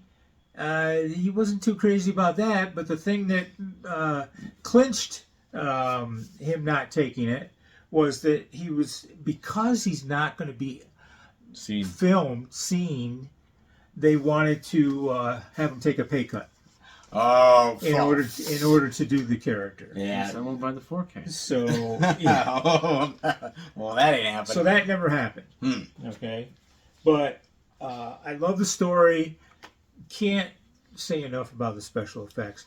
And there's one in particular where there's a bicycle. And the Invisible Man, Claude Rains, steals the bicycle, okay, and goes riding down the middle of the village. And of course, you can't see him at all. And from what I understand is there's actually a track on the ground. And if you look closely enough, you can see it. And the bicycle rides along the track. And that's what keeps it upright. And the pedals turning as if someone's actually riding it. Okay. So, nice. Just a little, behind the scenes, how it was done, kind of thing. Just a Great movie. Great movie. No, classic. Classic Movie. Classic great. Get it right. Classic Well, great yeah, movie. God damn it. Classic movie. Movie. So. Classic great. Exactly. The Invisible Man, see it. And you want to know what? Might not be able to. Well, that's true. Well, that's true. He's invisible. But like, if you think about it, like you think of movies like Hollow Man, or you think of, Memoirs of an Invisible Man with Chevy Chase, and you think about like all those movies. Really, obviously, they owe a lot to that original movie. Yeah. And unlike The Mummy, where you only see like moments of him being the actual mummy, here you actually. Well, I was going to say see the Invisible Man. Through the special effects, you're able to follow his character. Yes, that's what I meant. And, for its time period, it's just... It's incredibly imaginative and creative, absolutely. Yeah. John. It's the name they gave me. Oh. I guess you're up, because I want to know what your number 6 is, sir. Well, you might not know it. 6. I might not. Come on. Me. I think you will know this. I'm the horror master. Because you probably will flip out. Okay, well, will I? Yep. It is Child's Play. Oh! I told you. Little prick here. Child's Play. Because you know what they say about Chucky? No, what do they say? Don't fuck with the Chuck. I didn't hear them say that at all. I heard you say it. Indeed, they did. All right. Great character. Okay, love Chucky. Love Chucky. He's okay. He's in my top 3 favorite of all time. He's on the Mount Rushmore as far as I'm concerned, man. Top tier. There's 4 on the Rushmore. Just a little smaller, yeah. Freddy, Michael, Jason, Leatherface. Yeah, I think so. No. I think. It goes. No. Hold on a second. It's It too goes small to put on the Rushmore. Right. You can't see him. It goes Freddy, Jason, Chucky, And then You know that's not then true. number 4, you can intersperse. You can either have Michael or Leatherface, either or. But clearly number 3 is Chucky, no doubt about it. But please, you have the floor. Or have the Toxic Avenger on there. He All right, this is Child's Play. Yes. Ooh. And starts out with a serial killer getting chased into a factory. No, it was a toy store. Charles Lee Ray. Charlie's Ray, yep. And he was a serial killer, so they have a little shootout. And as he got shot, he performed some black magic on a doll that was still in the box. The little black magic, and his soul went into the doll. Give me the power, I beg of you! Yeah. There you go. His soul goes into this doll. So, he dies. But, as it goes on, his soul's in the doll. So, basically what's got to happen is that he has to find a host. Find someone that will fit his style, that will accept him. He wants to come back to human form, basically. He's going from a doll, becoming a killer doll. Anybody that messes with him or gets in his way, kills him. So he finds a young boy. Andy. Played by Alex Vincent. Vincent. Yeah, very good. This is all your answer. So he has to possess someone else for his soul to go into the little kid so he can come back to human form. Mm-hmm. So on his way to do this, people get in his way. The cop, Mistake. the babysitter. So he had to, slice and dice his way into it. So Very dramatic. we could do that. So killing spree, good killings, little doll running around. Of course, I love it. Of course, Love it. Of course, he's telling his mom, little boy's telling his mom, Chucky's alive. Nobody believes him. The cop don't believe him, this and that. So he's trying to kill him. And I'm not going into the ending. Oh, good. So, very good movie. Chucky's a very good character. Such a great, and I think what He's makes been living it, for this. I think what makes it great is the personality.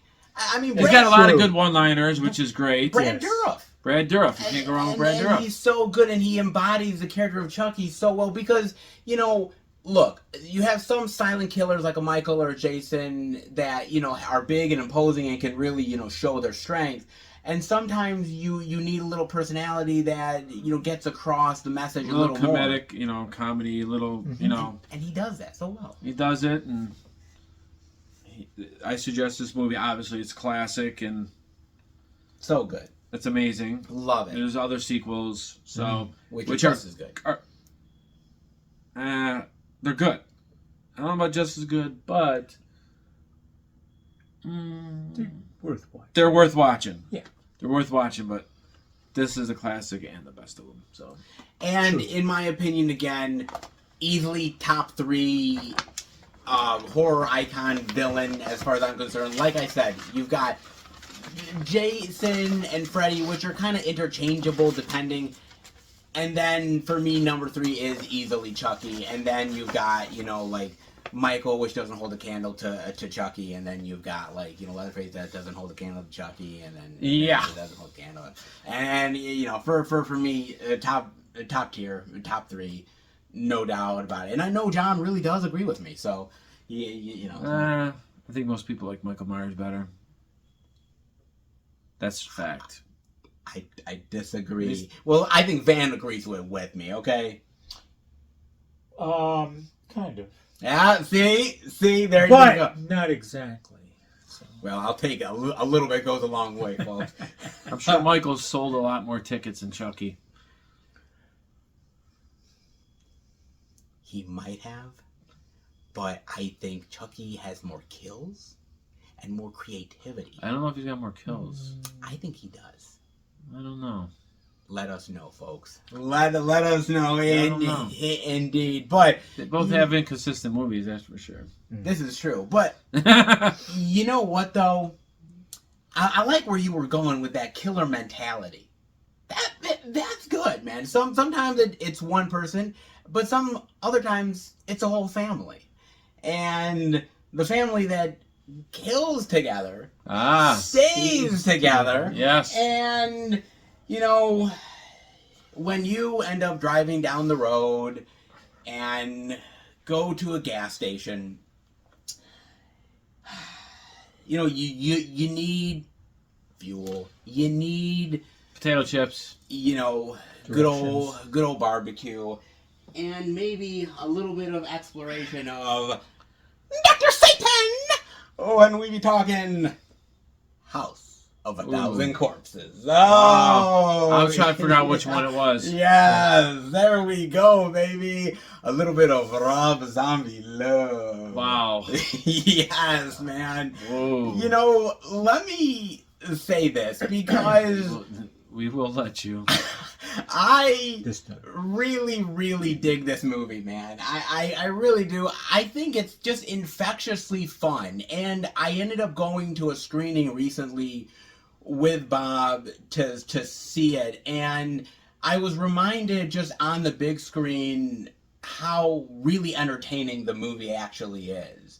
And it just flies by in the drop of a hat, man. It just really... You get involved with the story and the characters and the insanity and the kills, and you're just having a ball, man. And I love it. And basically it is about these 20-somethings, give or take, who end up, you know, they are running out of gas. They end up going to Captain Spaulding's. And fried chicken, right? fried chicken, baby. It's on the back. It absolutely is. Cracks himself up, doesn't he? Yeah. And somebody's got to. And basically, you know, after Captain Spaulding is kind of fucking with him a little bit, and he's talking to him about the local legend of Dr. Satan. And, Jesus. And they get very interested in this, and he's like, you know, why you want to go out searching for this? I really want to. He's like, here, I'll draw you a damn map. There you go. Have fun. Fuck off. And they go and do this, and oh, by the way, they meet up with somebody who's a hitchhiker, Baby. And Baby's like, well, look, I can help you out. You got a flat tire, you got issues. Come back to my place, and my brother can fix it for you. Okay, cool. So, you know, they end up trusting her because why wouldn't you? Why exactly? I mean, no problem. I'll follow you. I mean, come on. And basically, they enter into a house of horrors, and the personalities of these people, whether it's Spaulding or Baby or Otis, played by Bill Moseley, I just love how they're all different, they're all unique, and they all have their own way of stalking and killing and just the different aspects of the family.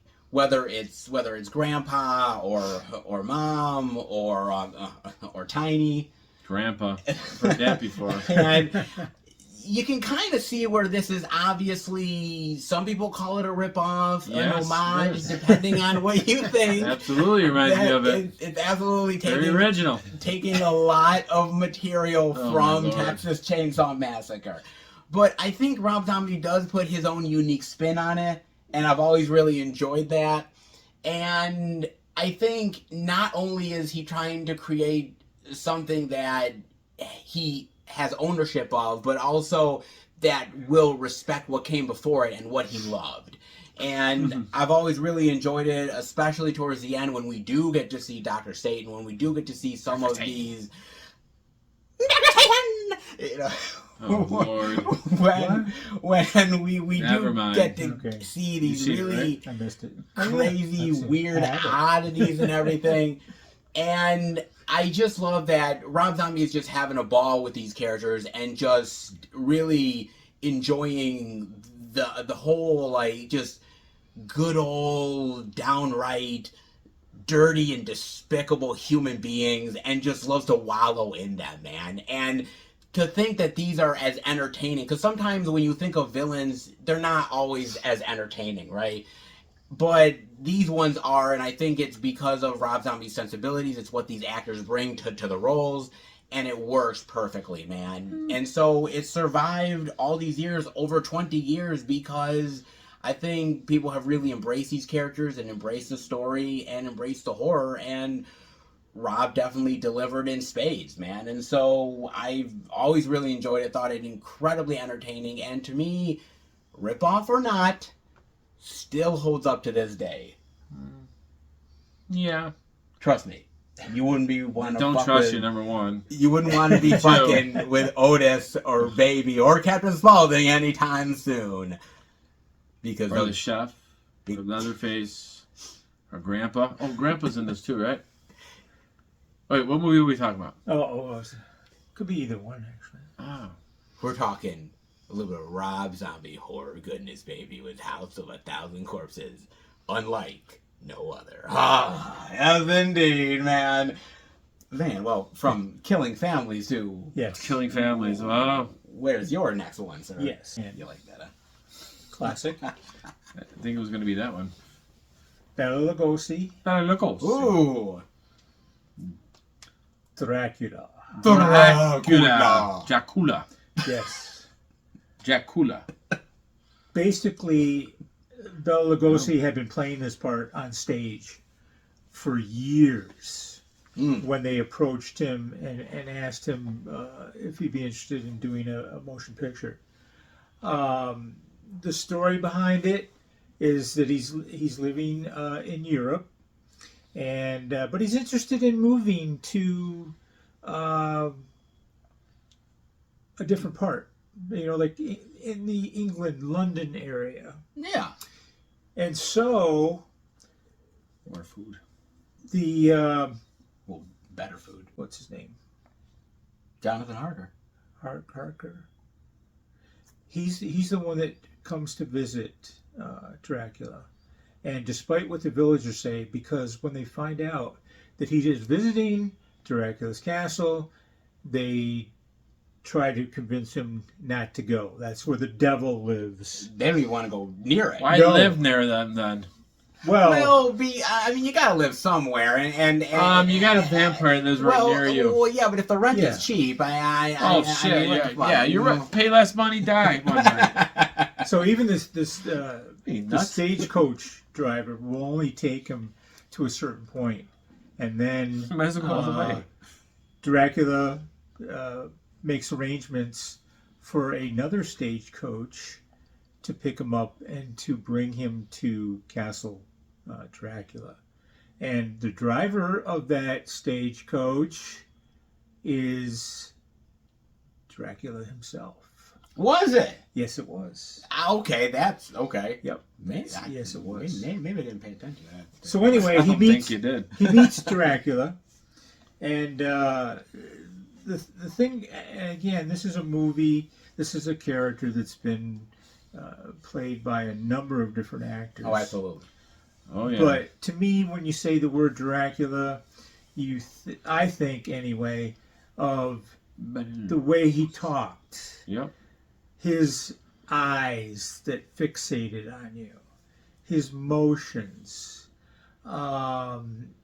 It's like he got so much into the character. I love it. Things like, hear them, the children of the night. Yep. What music they make. Yeah. There's a number of different Wow. phrases that are taken from, are memorable and taken from the movie. At one point, Dracula offers Jonathan some wine, and Jonathan says, "Well, aren't you going to join me?" And Dracula replies by saying, "I never drink wine."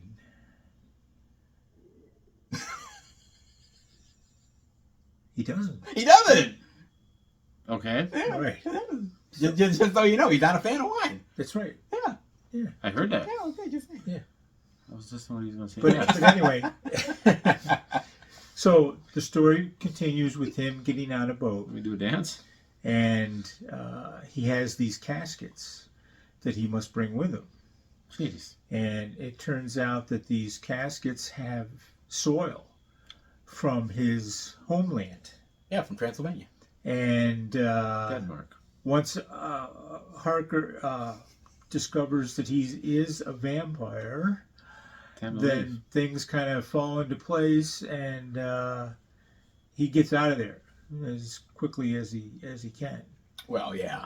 Or trying to at least. Trying to, anyway. So anyway, the ship, which a recent movie was just made out of, The Last Voyage of the Demeter, Yes.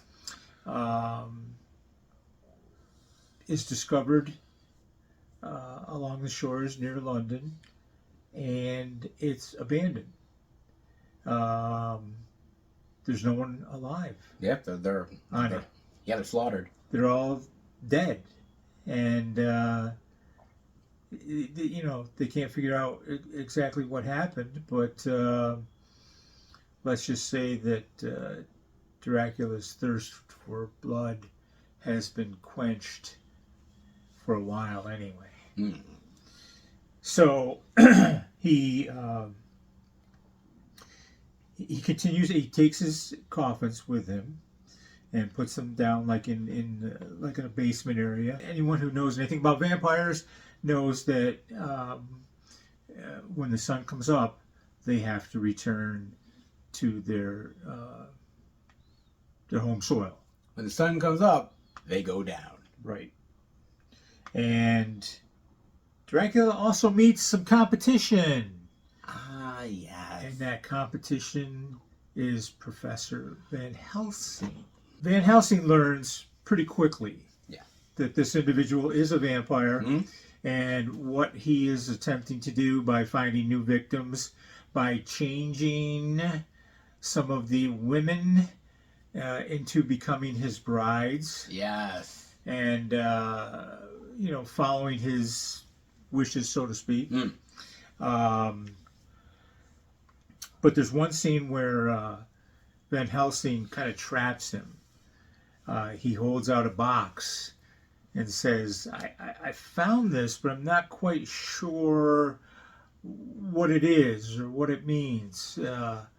And he shows it to Dracula, and there is a mirror inside the box. And he's like, And he immediately slaps the box out of Van Helsing's hand and just has the most hideous look on his face. Again, anyone who knows anything about vampire lore, they do not show a reflection. And basically he was tricked into revealing that. This confrontation between the two goes on and on and on all the way through to the end.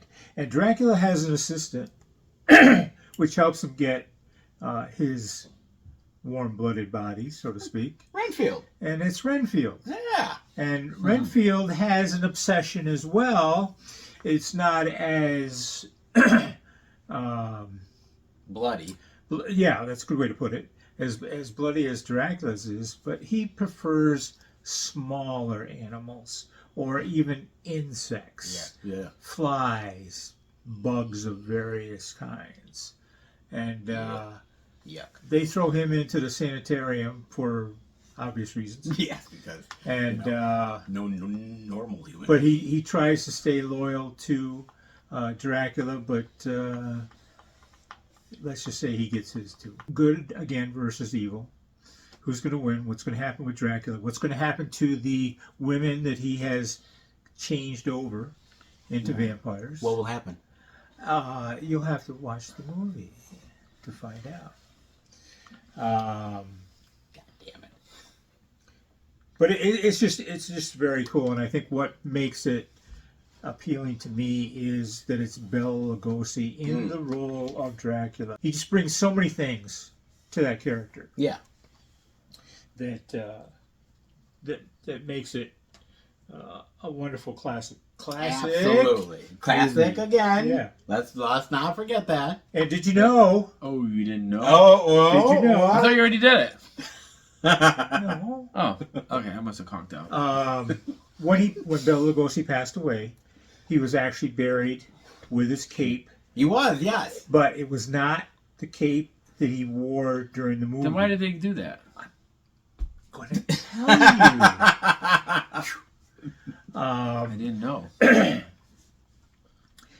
My guess is that it was probably one when he was performing the character on stage. Okay. And what happened to the original was that first of all, the family tried to sell it for an exorbitant amount. I mean, well over $1 million. Yeah. Well, that didn't happen. No. So the cape itself was donated to the Academy of Motion Pictures. Okay. It was,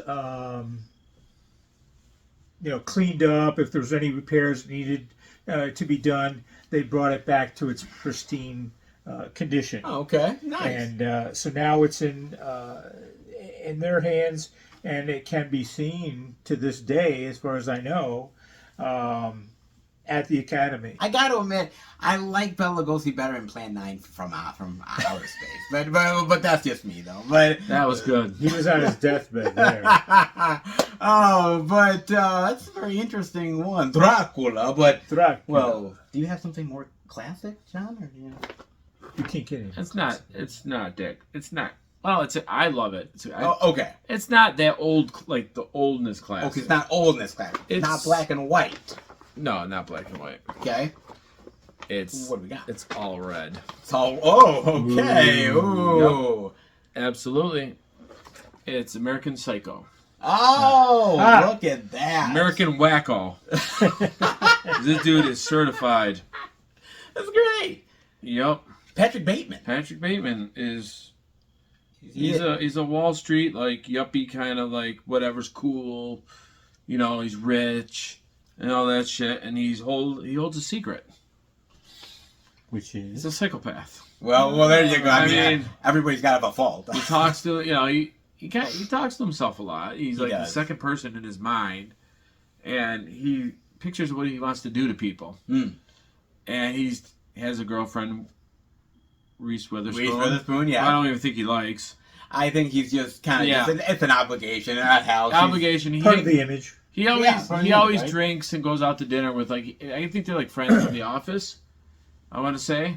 Yeah, and they're all trying to one-up each other all the time, right? They try to, like, who's better? It's like, they were sitting there drinking, and one guy takes out like a business card. And they're like, ooh. Oh, the stock on The the stock on color. Yeah, it's like the little things, like the things that don't matter in life. Yeah. That they talk about. And like, then they all go around, show each business card, and then Patrick Bateman shows the one. They're like, oh, that's it. That's it. That's the one. And he, like I said, he's a psychopath, and he likes to kill, and he just, his reasoning is sometimes baffled me. Yeah, sometimes it's like it's either random or it's kind of hard to explain. He's just, do you know what I mean? Well, he kind of just has like I think what it is impulse. I think it's an impulse kill. It's an impulse, but what it is also is out of jealousy, which is a big thing. Where like when he kills that one dude at the apartment, Jared Leto. Jared Leto. Paul. Yeah, Paul is his name. What I think the reason why he does it is because it was like, oh well, he has the best business card and he has the best this, and everybody's talking about. Yeah, him, he's bragging.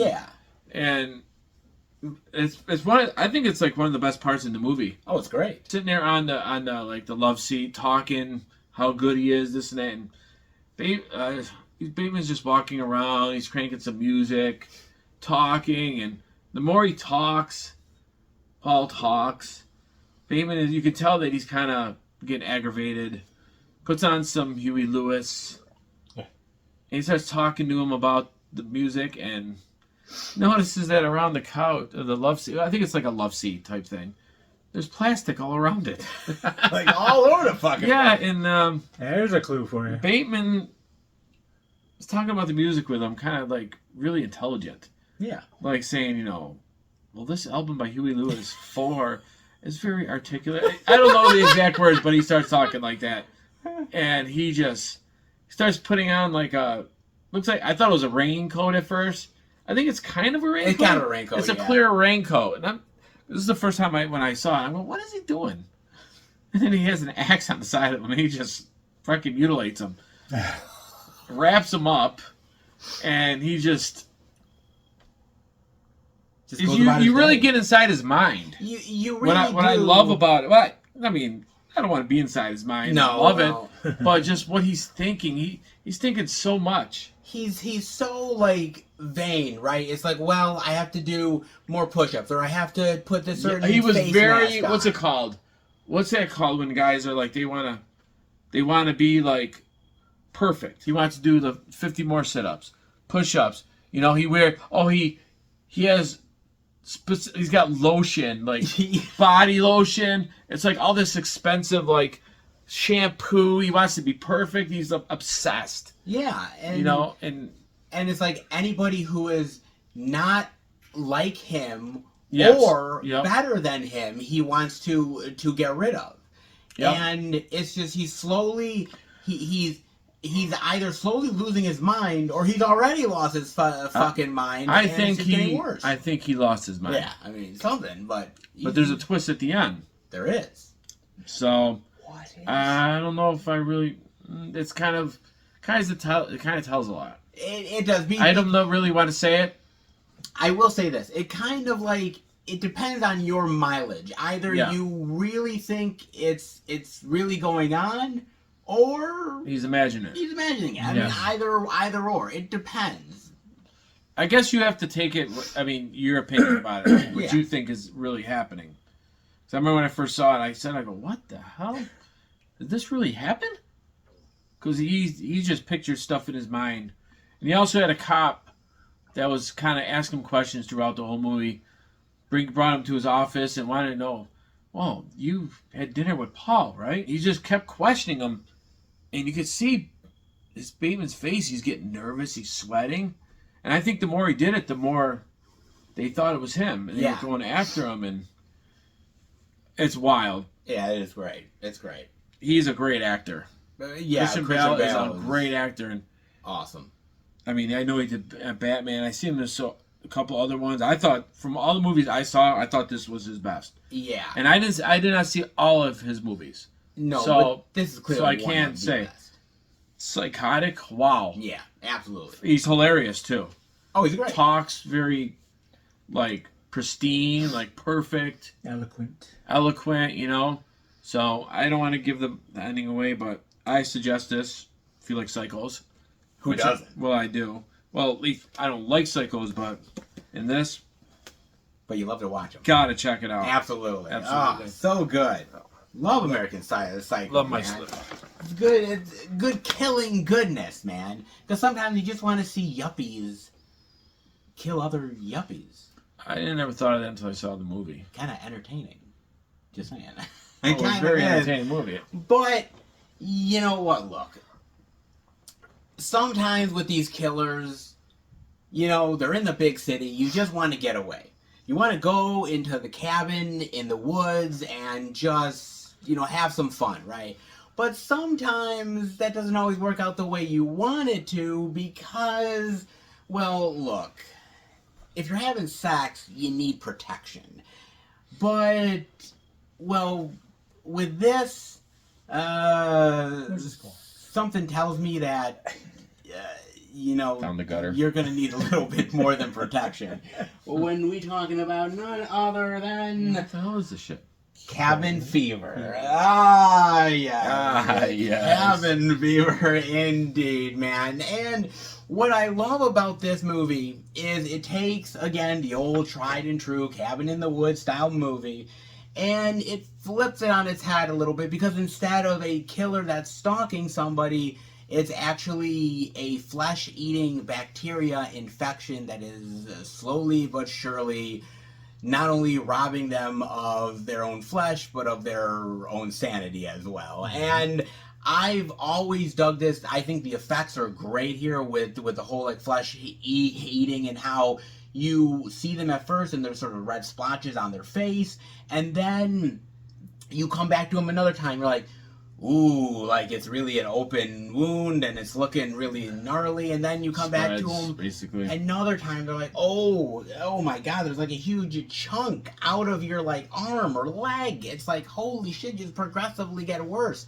and there's just no stopping it. And it's interesting because Eli Roth, he actually ended up, the reason why he even came up with this is because he himself had a flesh-eating bacteria that was slowly, literally tearing apart his skin. I mean, thankfully he got it taken care of, but it was always in his mind about, oh my god, like the horror of that, your own skin literally betraying you.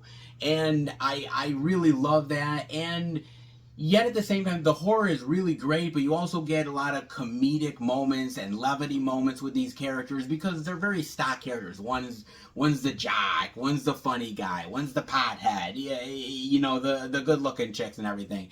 And they're in this small town where, small town people, they don't like them big city folk. And so basically, when all hell really goes down and when they're really infected and everything, the town can't really let that happen. And so, not only are they fighting amongst themselves, but they're fighting the town folk as well. I've always really loved it. It's kind of bizarre. It's a little weird and out there, and at the same time, I kind of feel like it's really great gut punch of horror. Certain characters like Ryder Strong, who is in the movie from Boy Meets World, and how I know, right? Like, Boy Meets World in a flesh-eating horror movie, like, that, it works. That's pretty cool. And the idea that basically, like, he really likes this chick, and she's kind of sick, and he's like, I'm going to be kind of like the guy that's going to cuddle up to her and everything. And he tries to go in to maybe like, hey, let me put my fingers someplace. And where he thinks his fingers are going is not exactly where they went. And that's just all kinds of like, God. And those certain moments that just make you sort of like just, oh man, dude. And that's the really great thing. It can't always be about a killer, even though we love them. Sometimes you need something that is a little bit inventive, and this really took the whole like infection genre to a new level. And I think was pretty goddamn entertaining, man. Look, I think the lesson here is that don't go in the cabin in the woods, because no matter whether it's killers or infections, something tells me you're just not gonna survive. Van, Hello. would you like to delight us with your number 4? I would. Oh, okay. Actually, number 4, carrying on the tradition. The tradition, and one of John's favorite movies, Wolfman. Absolutely. Starring Lon Chaney Jr. And? Now, where have we heard that name before? Oh, I'm sorry, Bela Lugosi. Bela Lugosi, yes. The son. Yes, the son of Lon Chaney Jr. Senior. Or senior, sorry, yes. Yep. Now, I think what works as far as him portraying the Wolfman is that he has the size. He's a big man. He is a bigger guy. He takes the character and makes it his own. Yes. By the way he walks, lumbers through the woods, so to speak. The story starts out with him returning to England because his brother has passed away. And he's also trying to make amends with his father, played by Claude Rains. Claude Rains from The Invisible Man. And while he's there after a short time, he realizes that people are being murdered, mauled, actually being torn apart by some creature.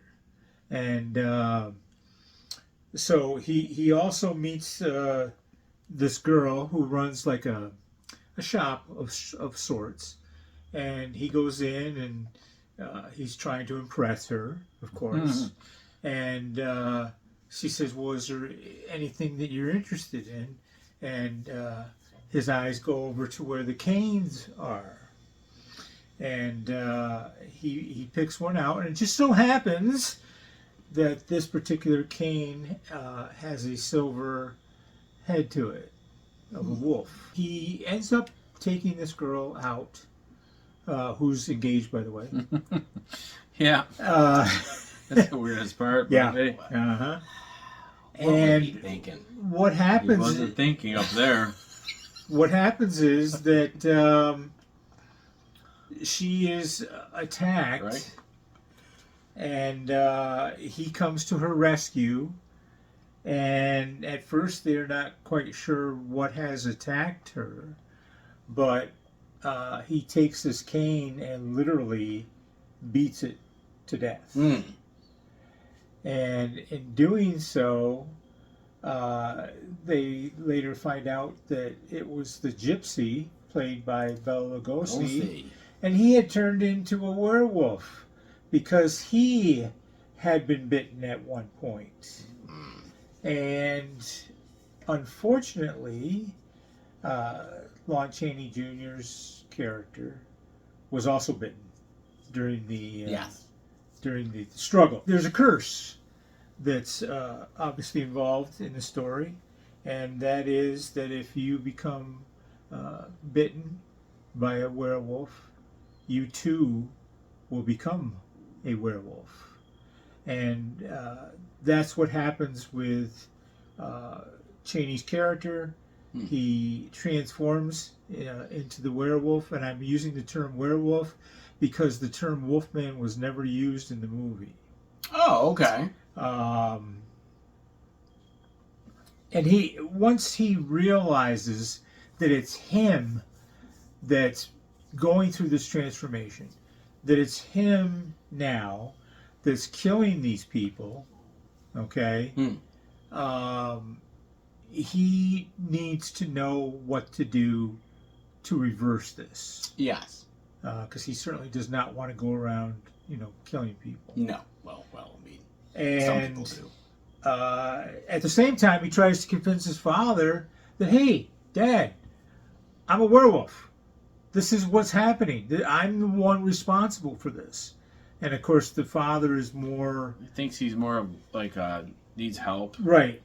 There was one time when I was younger, I got like one chest hair, and I told my mother that I was turning into a werewolf. What? What? I just. Good thing it wasn't too hairy. I just saying. I thought. Did you notice one tooth coming lower? No? And you were walking on your toes? I was like, well, geez, I mean, the makeup, again, yes. is unbelievable. I believe Jack Pierce, who also did Damn Jack. The Mummy, Frankenstein, many of the Universal monsters were his creations. Damn. And this is one of them. And in order to get that wolf look, if you will, they had to use, or they used yak hair. Oh, okay, yeah. And what they did was using what basically is a curling iron. They actually heat it and adhere it to Lon Chaney's face. Oh, okay. To his feet. And it was quite a process. Yeah. I think 6 hours. Oh my God. To complete the makeup and 4 hours to take it off. Okay, you're talking 10 hours a day. Just for that alone. Just to get into that character. Okay. Man, they must have been happy when that was done. Oh, there's photos with Lon Chaney Jr. sitting in the makeup chair, and Jack Pierce is sitting, standing over him doing his thing, and Chaney has his fist up like this, saying, let's get going here. He's the one during this time period that played the Wolfman. Nobody else played the Wolfman but him. Yeah, and yes, he actually did own the role. Yes. Yes. Yes. And of course, the question is, can he find a way to overcome this curse and no longer transform And does he? into this monster, basically. So your question was what?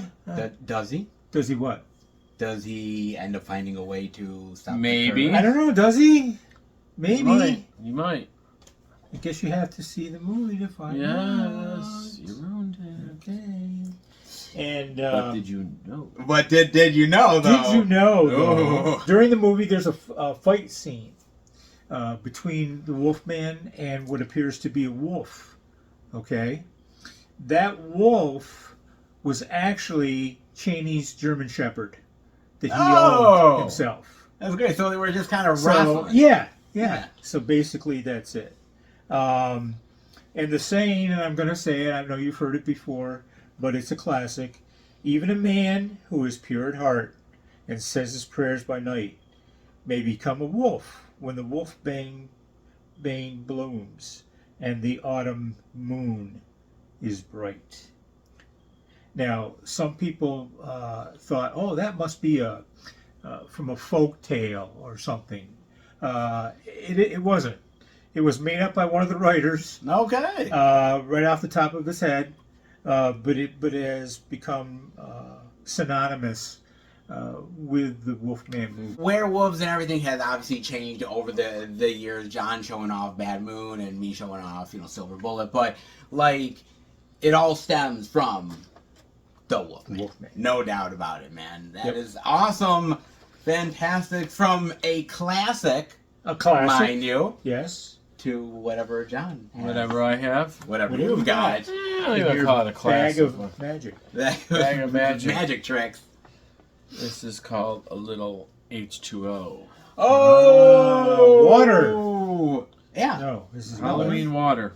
Halloween 20 years later. Yeah, but and H2O is water. 20 years later, Michael motherfucking Myers. Starts out with the nurse From the original Halloween movie. Halloween Yes. comes home, and her house is broken into. She runs next door, meets up with a couple of kids that she knows, tells them that they got broken into. So smart ass young kids go in there. Well, one goes in there, and the other one stays out with the nurse. Goes in there and it's all wrecked. Steals the beer, comes out, tells her everything's fine. House is messed up a little bit. So she goes in, she's looking around. Why she goes back in is beyond me. Because your house just got broken into. It's like going into the basement. She looks through all her office and notices some files are missing that say Laurie Strode on it. Goes next door to get out of her house because she knows it got broken into, and the two young kids were dead with ice skates stuck in their face. Oh my So, God. and then, of course, she tries to run out, and who was standing there waiting for her? The boogeyman. Oh, Michael They Myers. struggle, of course, didn't last too long, and No. bye-bye, nurse. Bye-bye. And then he takes off. Something we always wondered, at least I know I always wondered, what happened to Laurie Strode after part 2? What happened? Because she disappeared. Yeah. There was always other people in the Strode family line, Yeah. the bloodline that Michael was always going after, but the one that was always eluding him was Laurie. So, come to find out, she's in California. She runs. She's like the, what do you call it? Like an administrator at the college of or a something? college, like a warden. No, Yeah. not a warden. That's like a prison. She runs a college. Well, sometimes it's like a high college. Her son goes there too. So he's got a girlfriend. They're friends with another couple. So Laurie is still messed up. She's still drinking. She became obviously an alcoholic or drinks a lot. And I can't quite say I blame her. yeah, exactly. So she's kind of actually strict to her son. Well, the thing about it is, like, he doesn't know, and nor does anybody else, the fact that she's changed her name and her identity, and, like, so she doesn't tell people about what the past was. No, she don't. She's No, lying. she don't. But she's still messed up. So, and he, he's like, why can't I go? friends are going, and like she, nope, adamant. So what's affecting her? Well, what's affecting her is affecting him, and he can't take it anymore. Yeah. So she thinks about it for a little bit and actually lets him go. Mm. And in the meantime, that happening, him, his girlfriend, and friends playing a little party, staying back. Lori, finds out, starts flipping out. So, come to find out, she was talking to her boyfriend after that, and told him the story. The whole truth. Yeah, of course, he's kind of like, okay. He kind of thinks it's a joke. I think it's a joke. She's the only one that told him. Yeah. Any person. So, and then as they're talking, it was her son's birthday, and he was 17. And I want to say he said something like, "How long ago was that? How old were you?" Yeah. And she looks at the birthday card that was on the table, 17. Mm. And she's like, Whoa. Yeah, exactly. Like, that's 20 years later. And then she starts getting the gun, and then all that. And then she gets a call from LL Cool J, who was the security guard in the movie. Which, by the way, I would want LL Cool J as my of course, body. Right? Of course. Just saying, man. And he tells Lori that there's a weird truck at the gates running and nobody in it. And there we go. Yeah, there we go. Yup, she starts flipping out. More killing happening and just more chaos and ending, of course. Yup, of course, what we always want to see. Yeah. We always want to see Lori and Michael go at it. Absolutely. So not a 2-minute fight, right? I always take a shot at that piece of shit movie when I get a chance. Not like they did for End. Yeah, I enjoyed it very much. It's great, actually. Yup. When I hear people say, they hate Resurrection, some people follow it up with this movie. But I mean, that's me. What I've listened to and watched sometimes, which I don't really care.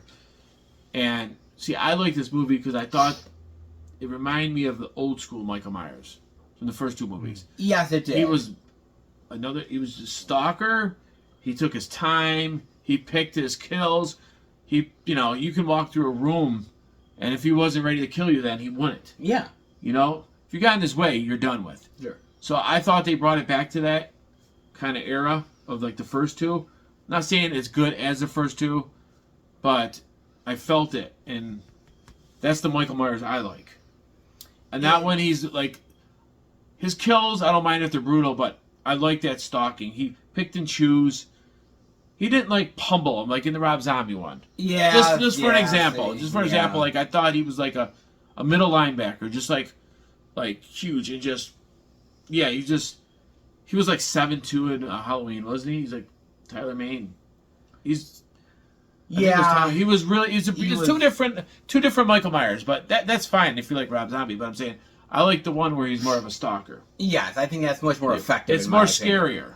It's scarier. It is to me. Yeah. Taylor Mane, he was brutal, but I don't think he had the scare. He wasn't the scare. No. But besides that, that's fine. And I thought that Jamie Lee did a really great job. I thought she was really good in it. She wasn't like because she was in the movie. It was about her. She wasn't taking a back seat. Not only does she play scared and vulnerable, but when she really needs to get into that fight or flight response, she got into it real quick. She does, and she really is badass when she needs to be. And I really love the fight between them. And I love that it really does feel like a culmination of the entire franchise really coming together at this very moment. Yep. A mano a mano. I thought it was great. Yep. I thought it was fan-fucking. So that's my number 4. Number 4. Yes, number 4 indeed. Not bad. Michael motherfucking Myers, man. Michael Myers. Not bad. I mean, again, on the Mount Rushmore, not ahead of Chucky, but of course he is. Still effective for Chucky, for what it's worth. For the first movie destroys anything Chucky did. All I'm saying, hammers. All I'm saying is that he's not right. He's not, Van. Van can't even fully agree with it. So just saying. Anyways, 2 different characters. Great. That's no excuse. sometimes you have killers, sometimes you have reunions that are bloody, and sometimes you get lost in the woods. And With cabin? no, Oh, no cabin. no cabin this Okay. time, because sometimes you don't come back, and the mystery of that is the true horror. And that is none other than The Last Broadcast. Have you ever heard of The Last Broadcast? I've heard of it. I've heard Have of it. you, Van? I don't think so. Never. Okay. 1998. And this is a found footage horror flick. Ah. Basically, it is about this group of friends that go out into the Pine Barrens in New Jersey I know what they're looking for. to Even look on for the Jersey Devil. Jersey Devil. Exactly. And they don't come back. Well, one comes back. And they basically blame the missing and the potential killings on this one person. But it basically doesn't sit well with a lot of people who knew the friends and the families. And it basically goes back and forth from the footage of them in the Pine Barrens to people being interviewed about the friends and the family and the suspicions and everything like that. This is a year before the Blair Witch Project. And it doesn't get nearly the same notice, nearly the same coverage as Blair Witch does. And it is creepy as hell. It's very atmospheric, and it feels like you're watching an episode of like Unsolved Mysteries or something like that. It feels very eerie, and you kind of feel Trevor Stack. yeah, no doubt, man. And you kind of get the sense of the fact that when they're uncovering more of the truth about the footage and everything, and you're getting closer to the truth, that there's a certain sense of, I don't know if I want to find out the truth. And the truth might be more horrifying than we could have ever possibly imagined. And I like the documentary style to it, and I like it just reels you in. I like Blair Witch. Don't get me wrong, Blair Witch is a fantastic movie. Mm-hmm. But I tend to like The Last Broadcast just a little bit better. And I've always thought that it's been a very highly underrated found footage flick. When we think of found footage, your mind immediately goes to Blair Witch. And I understand why. Because that was more of the pop culture zeitgeist phenomenon. Mm-hmm. But this is one of the originators, and on top of that, one of the ones that really does showcase it in a brilliant way before Blair Witch even did it. So for me, if you're looking for a found footage mystery movie, something that really gets under your skin, The Last Broadcast is absolutely the one you need to pick. Trust me, when you find out the truth, it's already too late. Oh, indeed it is. That is The Last Broadcast. I almost bought that. Footage horror done pretty damn well, man, and not bad at all. Van, your number 3, sir. Number 3. I'm not going to say anything else. Frankenstein. Okay. Oh. Okay, my turn then. No! Oh, sorry. As far as an introduction is concerned. Okay, that's not done. Just say more? unbelievable. Boris Karloff. This is what made his career. Before this movie, he was doing bit parts in gangster movies, Yeah, like mob stuff. westerns. Yeah, Like the second Banana, pretty much. exactly. Yeah. And this just skyrocketed his career. And he owes it all to Jack Pierce, who did the makeup again Damn Jack. for man. this. It was good. He's Yes, so damn good. very good. A scientist who believes that he can take parts of bodies and reanimate them, bring them back to life. He has a hunchback that's a assistant. I believe his name is Fritz. Fritzy. And he sends Fritz out to the local college because the only part that they need now is a brain. Yes. Up on the table, there are 2 brains Convenient. I know. Jeez, it's not just one, to but 2. choose from. So he just grabs. So he just grabs one, Yeah. and in turning around, he bumps into something, and the brain in the canister falls to the ground, shatters, completely useless. You can't save it, can you? No. Okay, well. So fortunately, there was a second one, and so he grabs that and returns back to the doctor. Spoiler alert. The first brain that he dropped was a normal brain. Okay. The second brain, which he ended up bringing back to the doctor, was an abnormal brain, Yeah. which may explain things later on in the Yeah, movie. quite a few things, actually. So anyway, they get this creature together and basically send it up into the sky, and the lightning comes down. All these instruments are flashing and everything, and when the table is brought back down, the creature's hand moves. It's alive.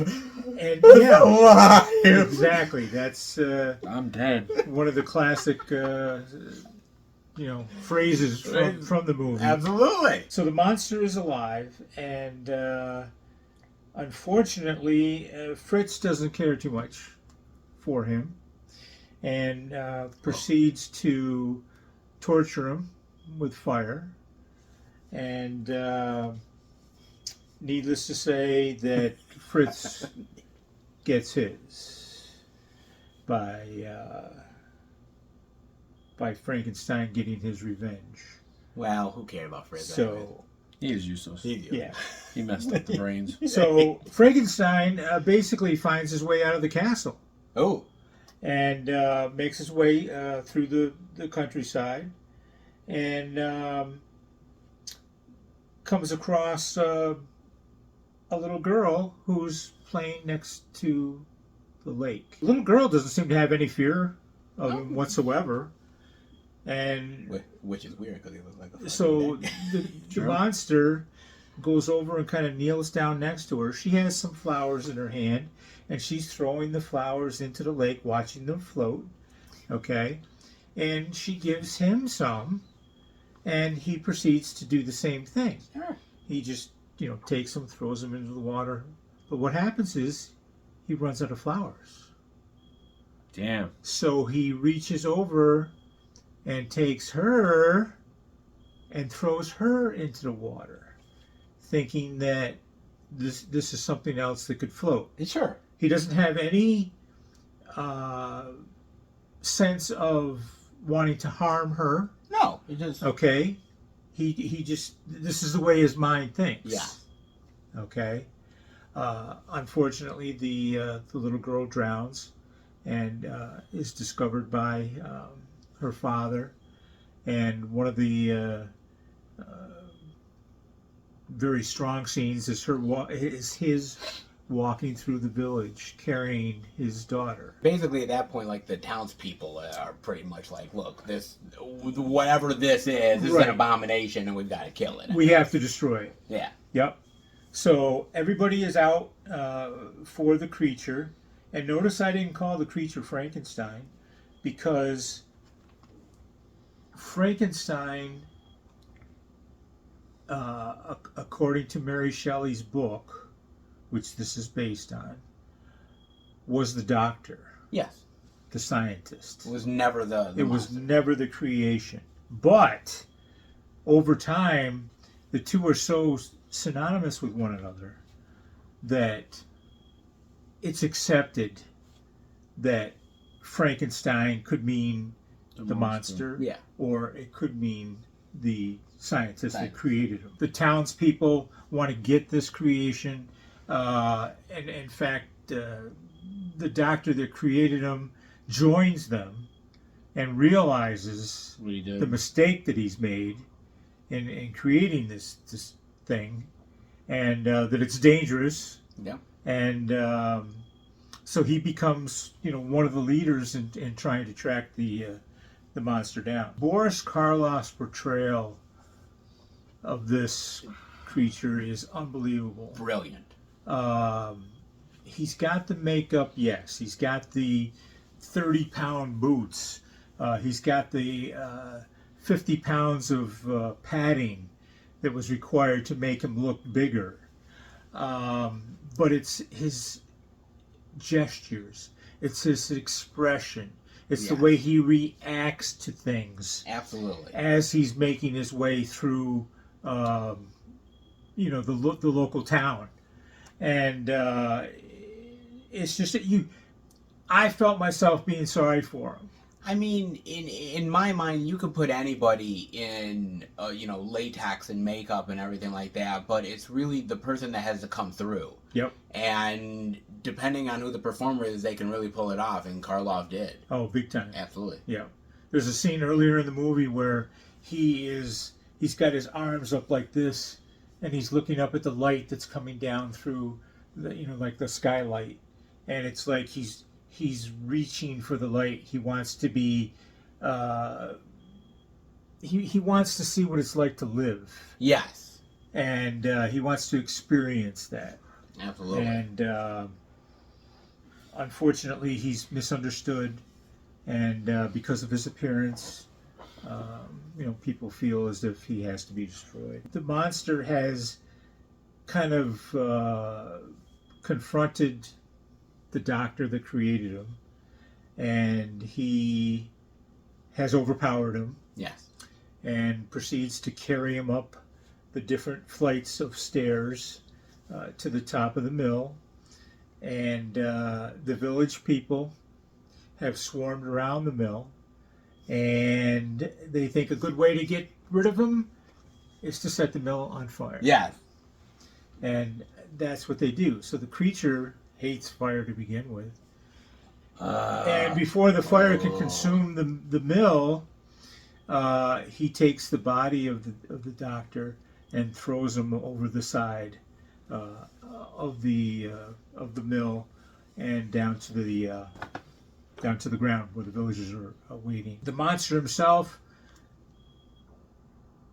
kind of disappears within the fire that destroys the mill. You see all the timbers and everything falling down on him. So your assumption is that he's dead. He's dead. He perished. But I'm not going to say anything else. No? No, I'm not. As far as what actually happens to the monster. Good choice. Didn't you know? And I didn't know this. It's kind of interesting. You want to know? There's a copyright on the design of the makeup, which is good through 2026. So who owns the copyright? The Pierce family. Oh, so what happens after 2026? If it's not renewed or whatever happens to it, then anyone can take the design that was used to create the monster's appearance and recreate it. They'll ruin it. Yes. They'll get Oh, ruined. wow, okay. That I didn't know. They'll get I ruined. didn't either. I Okay. didn't either. Oh, shit. I thought that was kind of cool. That's it, number 3. Ah, there we go. Van's number 3, Frankenstein? Stein? Well, Does it matter? if you watch Young Frankenstein, there is a different pronunciation. But you know what? Just to say that, to think of like audiences back then seeing that, somebody like alive who was like that probably would have just like that freaked. shocked people. I can imagine people like passing out. I would imagine, man. But I mean. But hey, audiences could pass out with whatever John has next. So there you go. What's your number 3, See sir? if I don't fuck this one up. Let's see. Uh-oh. What do you got, Bud? I'm curious, man. What is your number 3 film? Is it a classic? No. Oh, wow. It's a Well- classic character. No. That's a character, but it is Friday the 13th, The New Blood. The New Blood part The New Blood. Aha. 7. 7. 7, man. Yes. Oh wow, man. Yes. We going into psychic territory now. Yes, which Ooh, can work and can't work for some people. Yes. Mostly don't work for people. But it works for me. So, That's Okay. what's important. Okay. so of course, takes place at Camp Crystal Lake. Mr. Voorhees' residence. Her name is Tina. Her mom and her doctor, they brought her to Camp Crystal Lake. Because she has, she can move things with her mind. Certain psychic abilities. Psychic abilities. So, the doctor came along, her doctor. So they have sessions all the time. They're trying to help her. Her mom's there, the doctor, and the doctor is played by Terry Kaiser. Ah. Weekend at Bernie's. And he's working with her, trying to figure out, how to control her anger. Because when she gets really angry, she moves stuff, she gets, she can do some damage. So, you're thinking he's helping her. But later on you find out he's not. But the reasoning why she's under care is because now we go back to Camp Crystal Lake when she was very young. Her mom and her dad were arguing. So she runs out of the house because she could not stand it. So she was running on the pier. Father came after her. So this is when she realized when she first had her powers. She started to get angry. And the doc caved in and killed her father. They put her like in I want to say it was a hospital. So this is where it comes in when she comes back when she's older with the doctor at Crystal Lake. So he's, working on her, trying to, get her better so she can control it. Because if she don't, she's going back to the hospital. But in the meantime, obviously, they have a cabin. The cabin's in Camp Crystal Lake. And then, of course, the other cabin, you got two girls, 2 guys, the basic Crystal Lake kids. Yup, all partying, this and that. Yeah. So, of course, you have, the one stud guy. You got the 2 girls who like him. And you got the shy chick. And your basic teenager. Yeah, you got all of the 80s. And all of a sudden, people start dying. Yeah, it's kind of a shame how that happens. Yeah, Yeah, it's funny how that works. Yeah, it's funny how it works. Yeah, I know. So, at Camp Crystal Lake, of all places. right, so she's having memories. Like, she's seeing stuff like, she starts seeing like 10 spikes into the door. Just chaos is starting to happen, and she realizes Jason Voorhees is there. He's killing everybody, and then what you really want to see is the battle between both of them. Oh, yeah. She's got the powers, and Jason is the brute. See, I love the ending. I like what she does, but obviously I'm not going to go there. But I just thought, basically, I liked it because it was different. Yes. People do consider it one of the worst, but it's not even close to be what I've read and what people say. I would never say it's So, the worst. I don't think so. Obviously, I have it at number 3. Yeah, I don't. I thought it was a great twist on it. Of course, it's the typical Jason movie. The kills were great. Great kills when he kills. I love the scene where Jason kills her doctor. He comes out of nowhere, out of his shed where he has all his killer weapons. He has a long metal rod with a big circular blade at the end. And it goes like a giant weed whacker. I've never seen a weed whacker like this before. Weed whacker, excuse me. And it's like, where's Jason pull this out of his ass? And that was a great scene. All he did was go, and I thought it was a great scene. I don't know why. You might think it's just a normal kill, but I thought it was fantastic. I did feel bad for this movie, and the reason why I did is because by this point within the franchise, and especially within the 80s at that point, the MPAA was literally butchering these horror movies, and the problem is if you had kills, they were like, oh hey, you had to cut down the kills. The big wigs got involved. You couldn't really show it as much as you could in the earlier, years. the 80s, earlier yeah. Jason movies. And so, like, certain kills, like with the doctor or with the mom or certain things, were supposed to be much more extended, but because the MPAA literally said, you know, just slice this off. And so, it kind of sucks because... Who the hell are they? I know, it just kind of sucks. I think this movie is hampered by that, but I think the movie does shine through ultimately. There's some good kills in it. And I got to admit, what really shines through in this movie, ultimately more than anything else, is Kane Hodder as Jason. Yes. The His first one. time. Yeah, Yeah, the first first one. one. You can always tell Kane Hodder because he's short, stocky, and he always keeps his arms up like this. Yeah. Like this. When he's trying to... He's not flexing, he's just trying to keep them... That's Kane Hodder. Yeah. Yep. And Kane is great. And Kane really showcases the brutality of Jason. I think he's the most popular one. I think most people know him. I think he really is. And He I can is. see why. I I get can it, see why. man. I mean, you have the ones before. It's the other ones before, which are great, but he's definitely the one that is known for it. And on top of that, I love the design of Jason's face and the mask and everything like that. And I just thought it was a really creative film that got hampered by big wigs and executives, but at the end of the day, it still is a solid Friday the 13th movie, and I dig it. Oh, I absolutely dig it. No, I love it. Absolutely. So It's a great one. number 3, The New Blood. The New Blood. Yeah.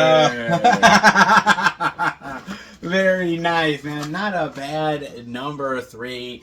And I thought it was a good one. I know it's a solid I said one. not bad. That's Yeah, kind well, of well, insulting. well, It's I- insulting. Yeah. Honestly. Well, I I mean, look, agree. I put Jason number 1 or 2 on Mount Rushmore, so I mean, clearly I respect the guy. Okay, so One. well, Freddie can kind of take the 1 spot, but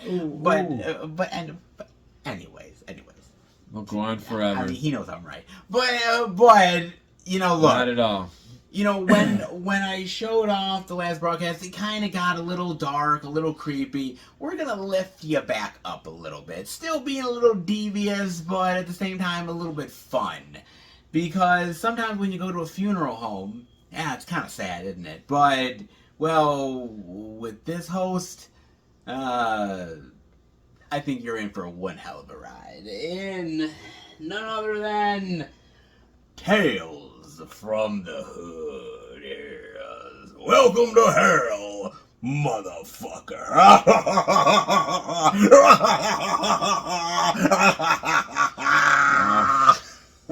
Damn. I think he liked it. He loves himself. Just a wee bit. Oh, man. This is one of my favorite horror anthologies of all time. It really, honestly is. I mean, does it hold a candle to something like a Creep Show? No. Tales from the Dark Side? No. No. No, I've never seen it. You've never seen Tales from the Hood? I think I have. I've seen pieces of it. It's really great. Basically, it's about these 3 punks who go into this funeral home in order to get something from the funeral home director. Basically, they want the shit. Whatever the shit is, they want the shit. And so the funeral director, you know, every time they're asking, he's like, you want the shit? You want the shit? And I just love the idea that he's just kind of toying with them and messing with them, and they're like, just give us the shit, will ya? And he's like, well, before I do that, I want to tell you about these people that are dead, that are in these coffins, and the backstory of them, and you know, entertain you a bit. And so it's multiple stories about these certain individuals and the circumstances of why they're in the coffin and the way they're in it. And I've always loved this horror anthology. I think all the tales are rock solid, and it really showcases overall the Black African American experience and the trials and the tribulations and the horror of it. And this was so unique for when it came out. And I think it's just as relevant now than it was even back in the day. And I think the blood, the gore, the scares, I think the overall horror is rock solid. I think it's extremely well done. And I love just the end when it crescendos and you realize that these punks are absolutely fucked. That they entered into what they thought was a funeral home, but, well, they may be going to hell. They may be indeed, Good man. But it's so well crafted and so well done. And it's always been on the top of my list. One of the times that I watched it, the first time, I just was like, wow, this is just really great. Not even really realizing the context and the messaging within the film. Just overall the entertainment factor and even the messaging it gets just really deep, and it shows the consequences of what the experience is for certain individuals and how that can be spun into a really effective horror flick. I thought it was absolutely amazing, and for me, look, as far as like if you're gonna say like A quality top tier horror anthologies are concerned, I'd put this on the list. I really would, man. Maybe not at the tippy top, but you know, maybe top 5, dare I say? It's possible. It's a really, really well done horror anthology flick, and nowadays horror anthology is sometimes watered down. They don't make them as good as they used to, but back in the day, Tales from the Hood proves that with a unique idea, anything is possible.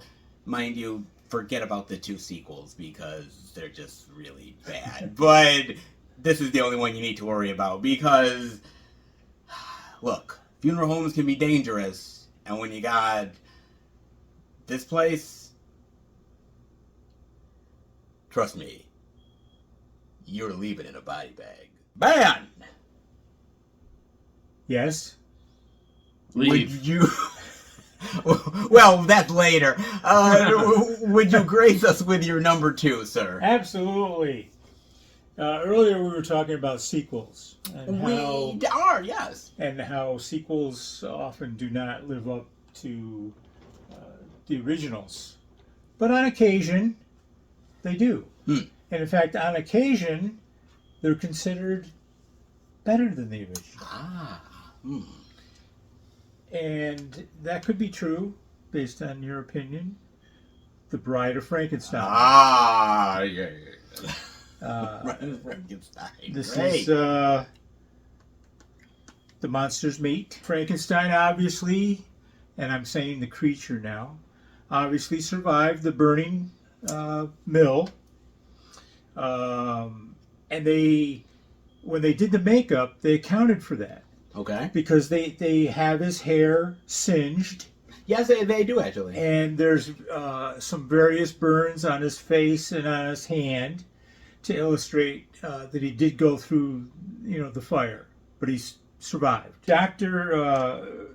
Henry Frankenstein is pretty much done with the whole thing. Yeah, he wants no part of it. No, actually, he's newly married, and he wants to be able to live, quote, a normal life, whatever normal is. Yeah, exactly. Wow. But a new character shows his face, and that's Dr. Pretorius. Yes. Dr. Pretorius has his own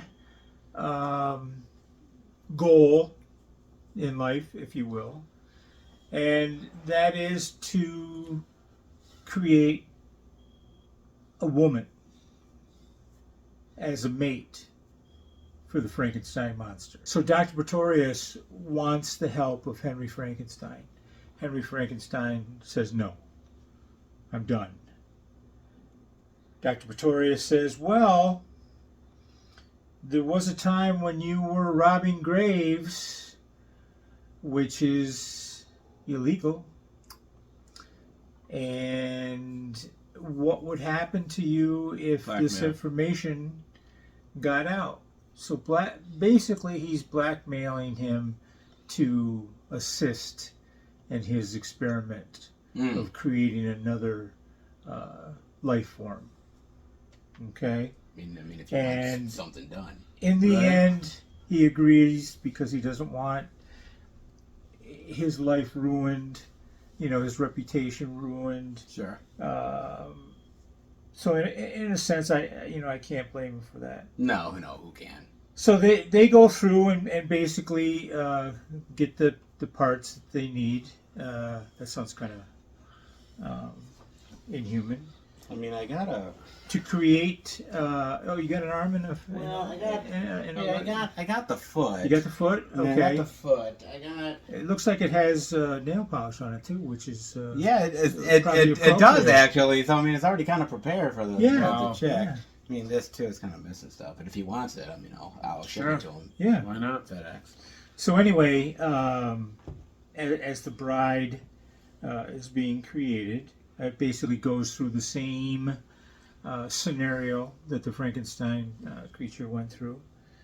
And lo and behold, the bride exists. The next step is to introduce the bride to the Frankenstein monster. Sure. And that does not go over well, to say the least. No. She is appalled by his appearance. She is totally against any kind of, quote, relationship. Yeah, the relationship opportunities are just not there. It's just not there. No.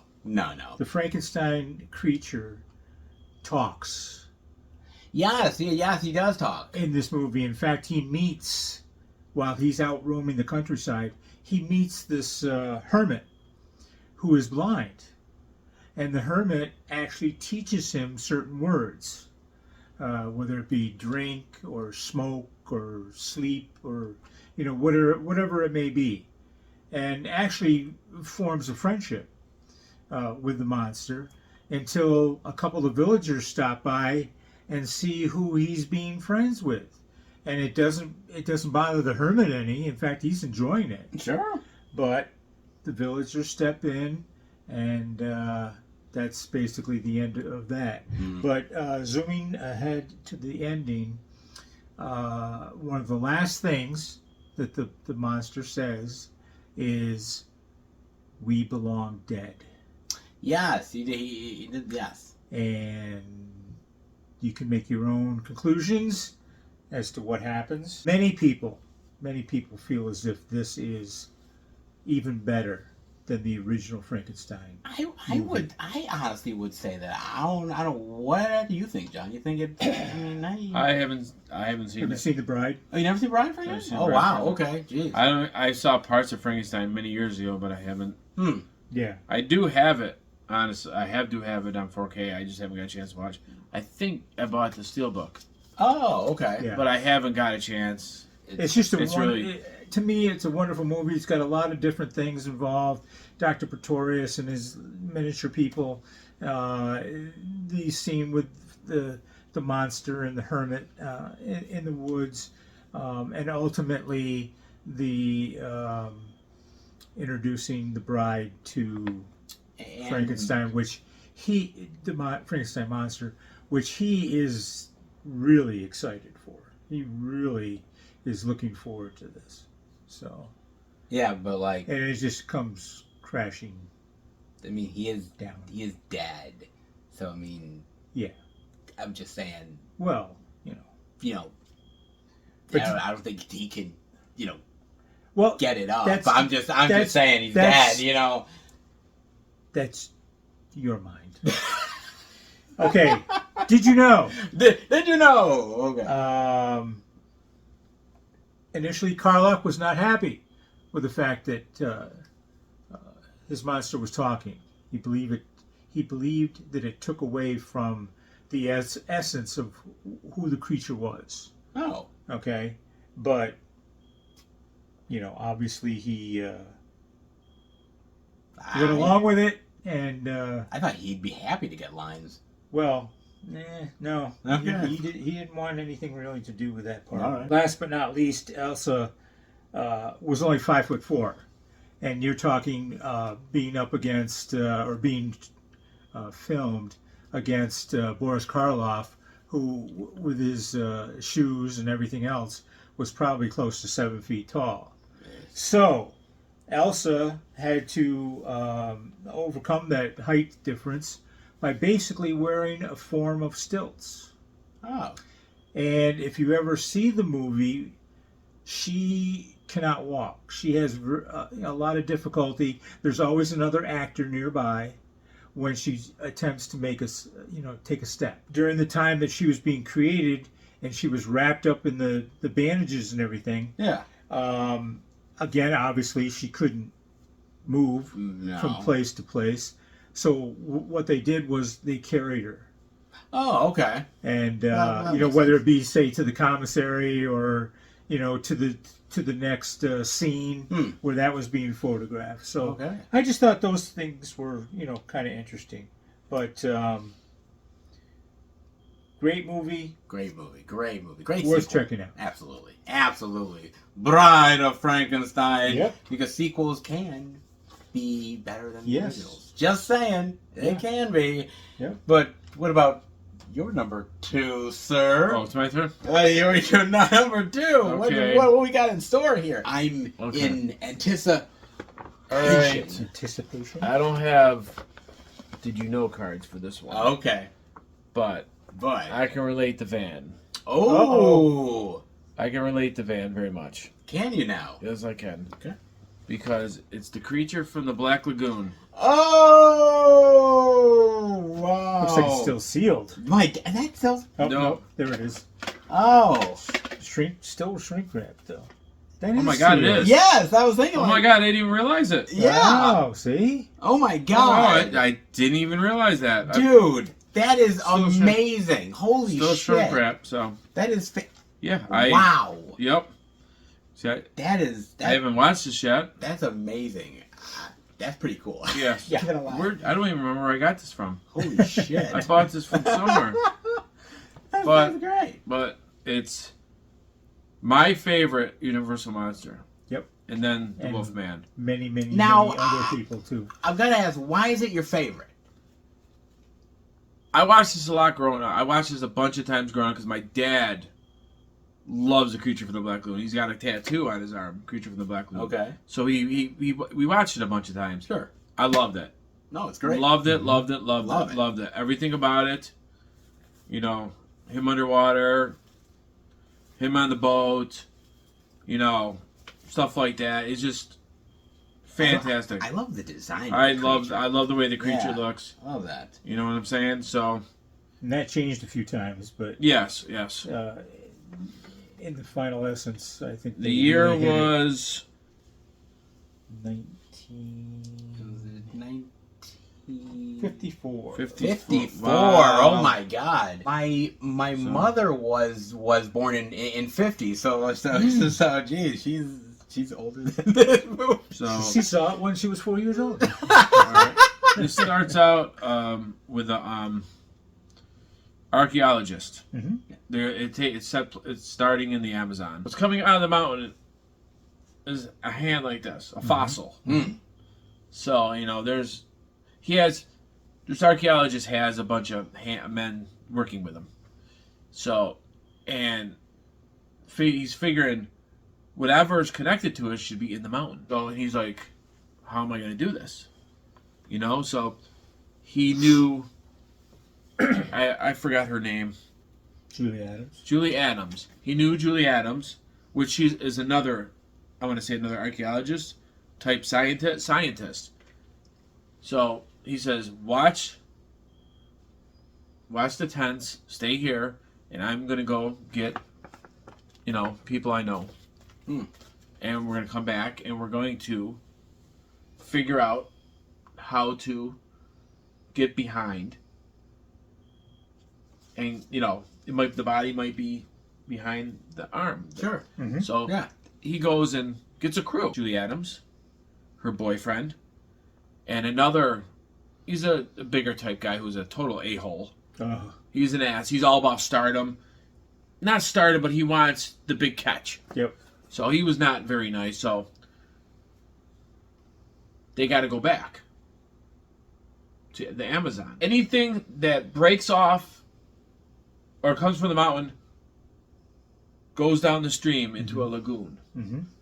According to the captain of the ship, saying that his men would go down there, but there was always like a towel of it was the lagoon was called the Black Lagoon. There's something down there, right? So they all go down there. So they had her boyfriend, Juliette's boyfriend, and the other guy. They swim down in the water, down where they think they could. They had to get some kind of like sample of like in the water to see if that matches the fossil of the hand. Age-wise. Age-wise, to see how old it is. So come to find out, there's something lurking. Someone doesn't want them there. He kind of plays with them a little bit. They go underwater. He chases them. Doesn't really get physical yet, but he gets on the boat a couple times. I love when he did that. Oh yeah. He likes saying, "I'm gonna punk you and I'm gonna jump overboard. You can't get me." So, but obviously he takes notice of someone on the boat. Yeah. The girl, Juliet. Yep. So he tried to get her a couple times and he gets her. So she gets away. So they want to come up with a way to get him to come up. So I think it was the guy, the captain of the boat, says the way they catch fish is it's some kind of drug that they spread out in the water, and whatever it goes down, fish rise up.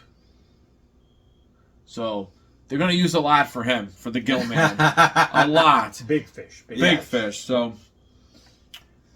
they do it. He does come up. And they try to get him. Really don't work. So, and he gets Nice more. try. Nice try. He gets more. The gill man gets more ballsy. Goes more on the boat. Yeah. You know, like I said before, he teased him, but he kills another passenger. Chase him. He's got a cave down there where he obviously lives.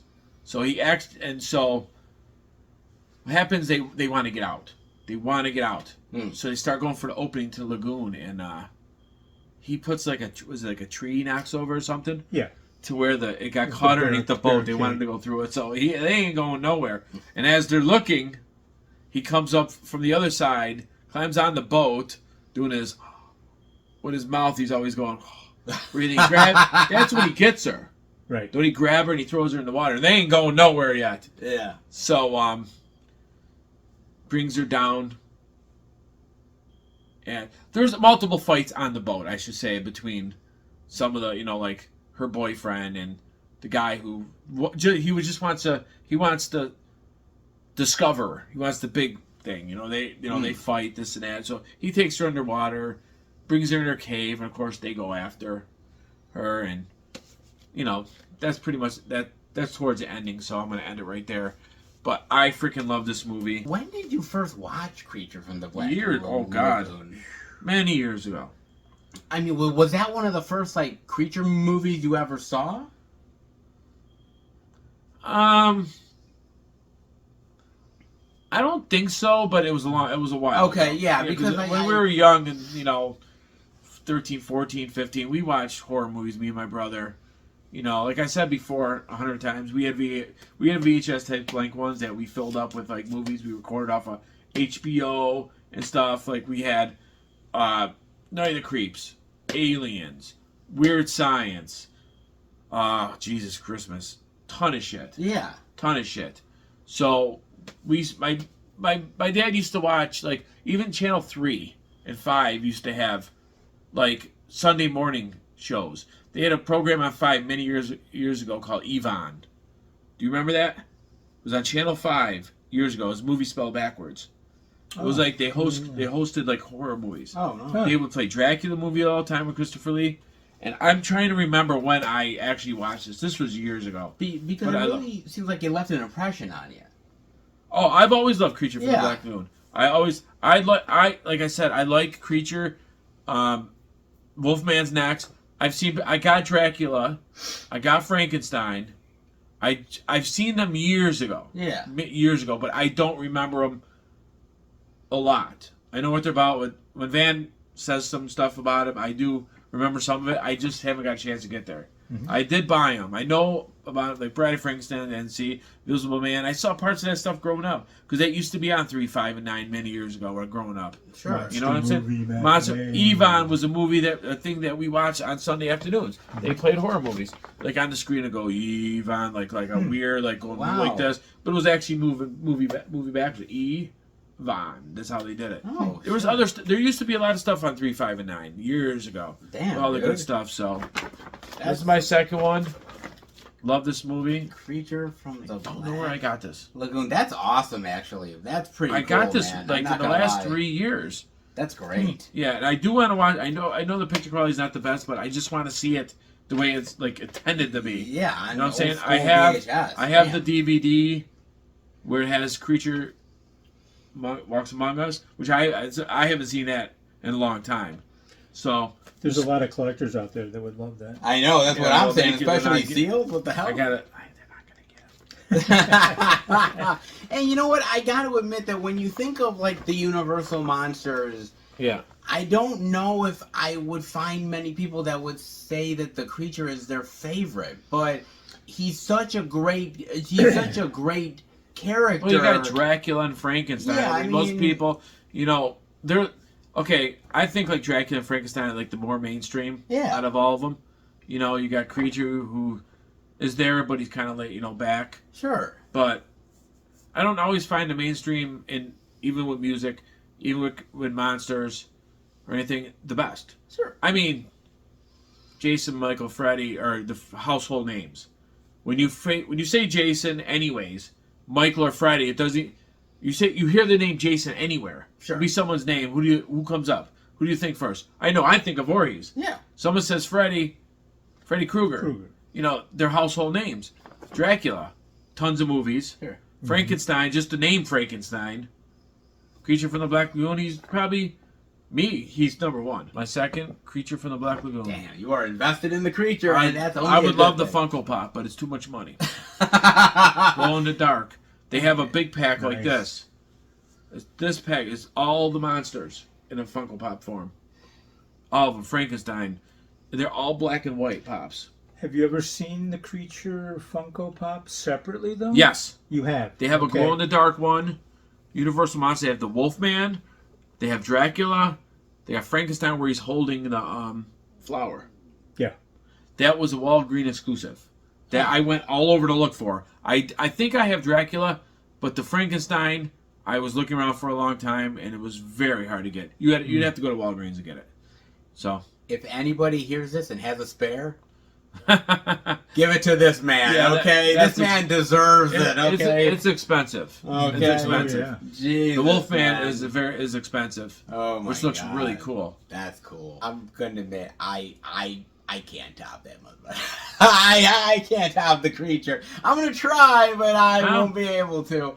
But you know, sometimes you're searching for you know lost relics and dealing with creatures and lagoons and shit. But other times, look, you just want to party, okay? You want to party, you want to get down, you want to chill out. But sometimes going to the party can be pretty demonic. I know what this is. I know what it is. It can be indeed, baby. It's a great movie. When we go into a party and Angela is hosting Great movie. Night of the Demons. Yeah. That's a great movie. Man. I absolutely love this movie. It is one of the best, just fun times watching. It is a fun movie. A horror flick. I mean, you're gonna get scared, but you're just gonna laugh your ass off, and you're just gonna sit there with a big smile on your face because of the characters and the situations, and I love the demonic makeup effects that they did. It was so fucking cool. And I love devious characters like Angela.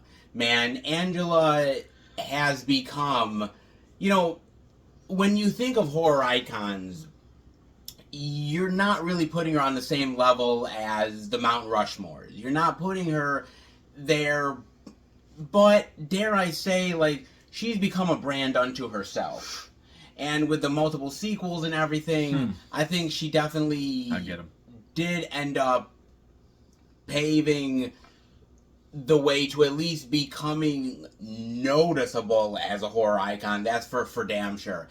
But I just love the cast here, especially Linnea Quigley, who, I mean, let's be honest, this is like Linnea Quigley in her prime. I mean, she looks absolutely gorgeous as hell, and I love how she's very playful, showing her ass, and you know, and couple scenes are pretty good, and you know, showing the goods. Yep. But sometimes, you know, well, showing the goods doesn't always work out so well when she's putting like a lipstick case in her lipstick. That's a good scene. It's a great scene. It's yeah, fucking awesome, it's man. pretty wild, actually. It's a great scene. I fucking love it. It's cheese. It is. Yeah, It's definitely it's pure monster. cheese, but it's so good Yeah, it cheese, is, man. it is. It's great 80s horror cheese. It has it a little cheapo here and there, sure, whatever. But That's what who, makes it. who gives a shit, man? Because it's just so goddamn fun. And again, like, it's just one of those really great rock and roll horror flicks that you just have a fun time with. You sit down with people, you laugh, you get scared, you just have a good overall time, man. And as far as horror movies are concerned, yeah, if you want dread, downward ending of like, Jesus is depressing, go ahead and do it, because hey, those movies are good. But if you want a flat out one hell of a rockin' good time, you'll watch Night of the Motherfucking Demons. There's no doubt about it in my mind, man. This is great. Angela is a great horror icon and villain. The demon effects are cool, and I kind of, after watching this movie, I'm kind of like, I want to go back to the party. Like, I want to hang out. Sure you want to go back to the party? Well, I may die. I may turn into a demonic entity, but let me tell you something. If I'm with Angela, I think I'd be all right. Oh, indeed I will. Yeah. I don't think you would, honestly. I'd be quite honest. Let me tell you something. I would French kiss that all day long. I would indeed. She wouldn't. She'd bite your tongue. You Right have a out. tongue left. Or bite some other things. Probably not. Oh, man. My number 2, one hell of a good time. But, hey, that doesn't matter because we got Van's number 1. Dun, dun, dun, dun, dun, dun. And you've heard of other people stealing your thunder, okay? Other people who Really? Okay. tend to come up with the same thing that you've come up You're lucky I didn't with. switch Number it. 1. I told you I might have switched it during this at all. Yeah. I've been thinking about it. Oh, it's great. Creature Oh, my God. from the Black Lagoon. I am so surprised. Yep. And the reason I think, I'm not going to duplicate what John said, but I think the thing that attracts me to this particular movie in comparison to a lot of the other Universal monsters is that it's different. It lives underwater. There's scenes where it's, it's underwater. There's scenes where it's on land. Do you think, like, okay, like, you see Dracula, he's a man. You see Frankenstein, he's a man. You see Invisible Man, he's a man. Right. Like, this is a full-on creature. This is something different. Yep. Okay. This is something prehistoric that survived. And from the time that I first saw it, I just loved it. And it is the most popular Universal character in terms of merchandising and sales. So, wait a minute. I'm kind of confused because Dracula is more of a household name. Frankenstein is more of a household name. Wolfman is more of a household name. So you're telling me that this one outdoes them all? Yep. Oh, okay. Damn. I think because this is, first of all, it's a newer movie. It came out in 1954. Sure. And there just seems to be something about that difference. And the merchandise that they've come out with reflects that difference. I think it looks cooler. Yes. and all the other ones. Yes. The merchandise. Because I've seen Creature shirts that glow in the dark. I mean, I'd rather see Creature in the dark on a shirt glow than Dracula. Okay, Yeah. sure, yeah. Oh, yeah. Or even maybe Frankenstein look cool. Oh yeah, Glow Franklin will because look he's cool with kind that. of green in some sense. greenish, yeah. So, but I think Creature. He's a creature. Yeah. You know what I'm saying? Johnson did such a nice job talking about the plot of the movie. I would have but never done it. I had no idea. I'm going to skip right to Did You Know? Oh, did you know? Rico Browning, was did the water scenes, Yep. and that's because he was an excellent swimmer. Now, whether he competed professionally, I don't know, but he could hold his breath for up to 4 minutes Holy shit. underwater. That's impressive. That is And in the amazing. first movie, they relied on that ability for him to do that. Okay? Yeah. In the sequels, they later on attached an oxygen tank somehow to his suit, and you can see the actual oxygen bubbles coming Yeah. from the head of the creature as he's swimming underwater. But to my knowledge, the first movie, he held his breath. Ben Chapman Yep. did the land scenes because he was so much bigger physically. Okay. Okay, I know his John's dad and myself have when he was alive, we corresponded with Ben Chapman. Got a number of photos, nice letters from him. Seemed like a very nice individual. Oh wow. I did not have the pleasure of meeting or writing to Rico Browning, but Rico Browning and Julia Adams were the last two cast members They live. to survive. Yep. And now that they're gone, That's it. it's like an end of an era. Yeah. I couldn't imagine if you saw Ben Chapman or at a convention. Oh, He'd stay there all day. yeah. Oh, yeah. He was very interesting person. The same two actors that I just mentioned never met each other while they were filming the movie. And the reason for that is that Rico Browning lived in Florida. Okay. And Ben Chapman lived in California. And that's where their scenes were filmed. Oh, so they weren't in the same location. They were seem not in so- the same location. Oh. And therefore, unless it was a convention, afterwards, years later, Yeah. they never met each other. A fight scene in the movie between the creature and one of the native villagers, whose name is Z, okay, just for reference point of view. And the scene is basically Z coming at the creature with a machete. Okay, and this is a scene that was rehearsed over and over and over again to make sure that they got it right. And what was happening is Z would come with his machete like this, strike like this. Ben Chapman, who was in his costume, was to grab the attacker's arm like this and parlay his arm off to the side, so that there was never any chance of being injured. However, Yeah. as things go, he missed his arm. He did not grab his arm. Ooh. The machete came down, hit him in the head, but the thing that saved him from a serious injury was that the foam rubber that they used to make that head piece, if you will, Very thick, right? was very thick and deflected much of the damage that could have been caused. I can see why he could miss with having that suit on. Oh, he couldn't see. Maybe he wasn't fast enough. The arms. Plus, they couldn't through that mask the way it was, especially again in the first movies. They couldn't see. Rico Browning couldn't see. Ben Chapman couldn't see. Cut the eyes more or something. Well, they actually fixed that in the sequels, Yeah. Revenge of the Creature and the Creature. Well, the Creature Walks Among Us was a whole different costume. Yeah. But they couldn't see. what they were doing.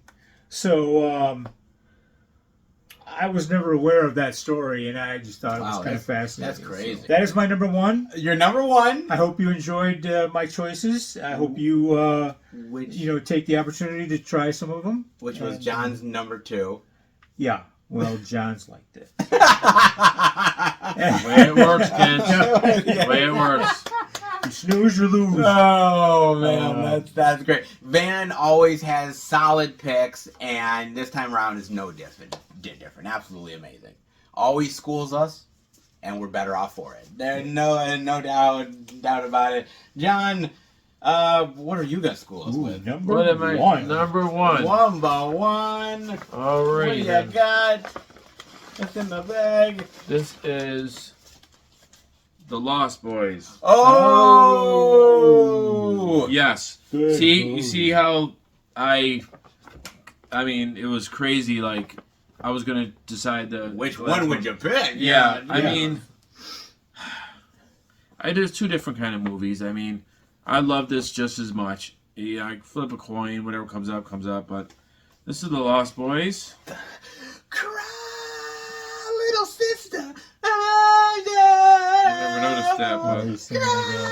it's from an Academy Video in North Carolina. Wow. This is so.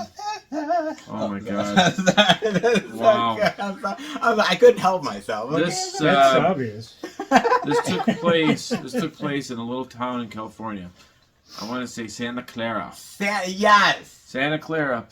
A brother and his little brother, which is Corey Haim, and their mother moved out there to their grandfather's house. It's a small little town which a lot of people are missing.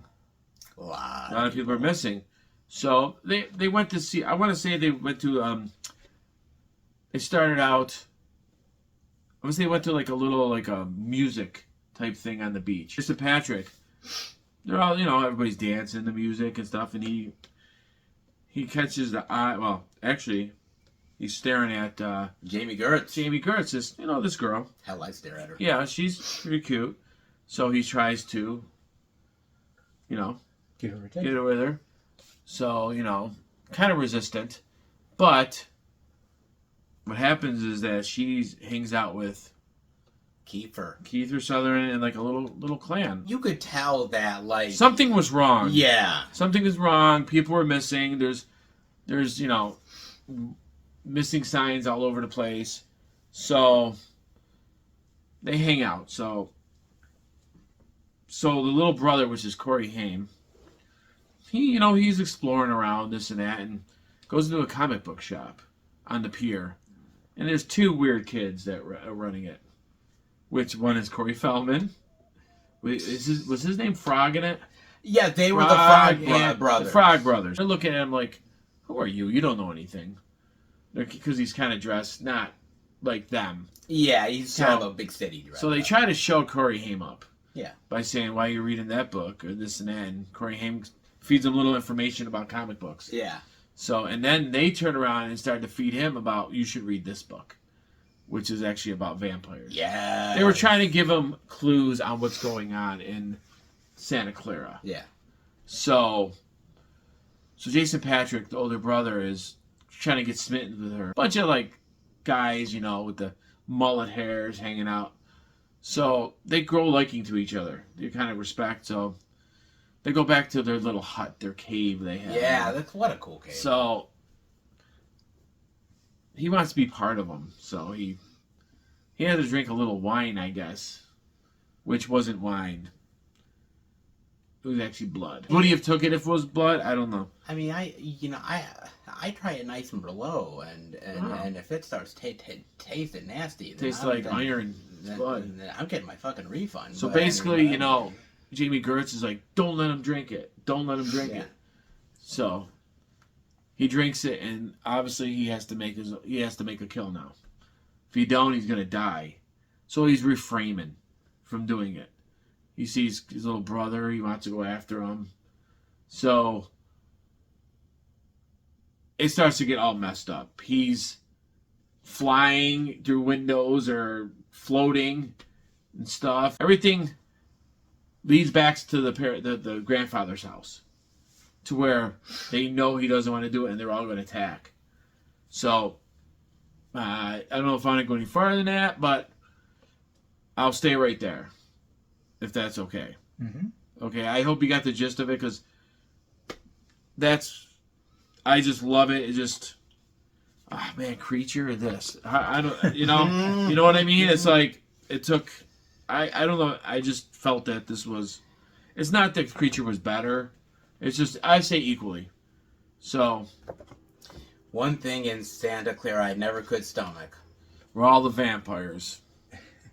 And the grandfather was absolutely hilarious in it. He's so good. He was absolutely hilarious. I gotta say, the chemistry between, Corey Haim and Corey Feldman and Jamie Newlander, who played the other Frog brother, is so great. I love the chemistry, even between Jamie Gertz and Jason Patrick. I think they were electric. The acting was great. The acting is phenomenal. Kiefer Sutherland is so fucking He was the head. good. He was pretty much the head of the little gang, but there was someone above him. There was someone above him, and I love the end battles. I love I love the music. I love the style. I love. So 80s. It's so 80s, but yet it's so goddamn entertaining. You don't feel like sometimes you're watching an 80s movie outside of the fucking mullets or shit. Yeah. I mean, but you're still having a damn good time. It doesn't feel like you're just watching it like, oh, I'm in a time capsule. You just the movie just really just encapsulates you, and really just you're so involved with the movie, and it's so damn fun. Even the goddamn saxophone player, yes, at the fucking the party on the beach. He was waiting all night to do that. I know he was. And it didn't sound anything like that either. Not really. It's more rocking. I mean, technically, he's all sweat up and with his shirt on. I can do that if you want. No, we don't. No. Are you sure? All you have to do is just say what he did, and that's it. Okay. I mean, we're good.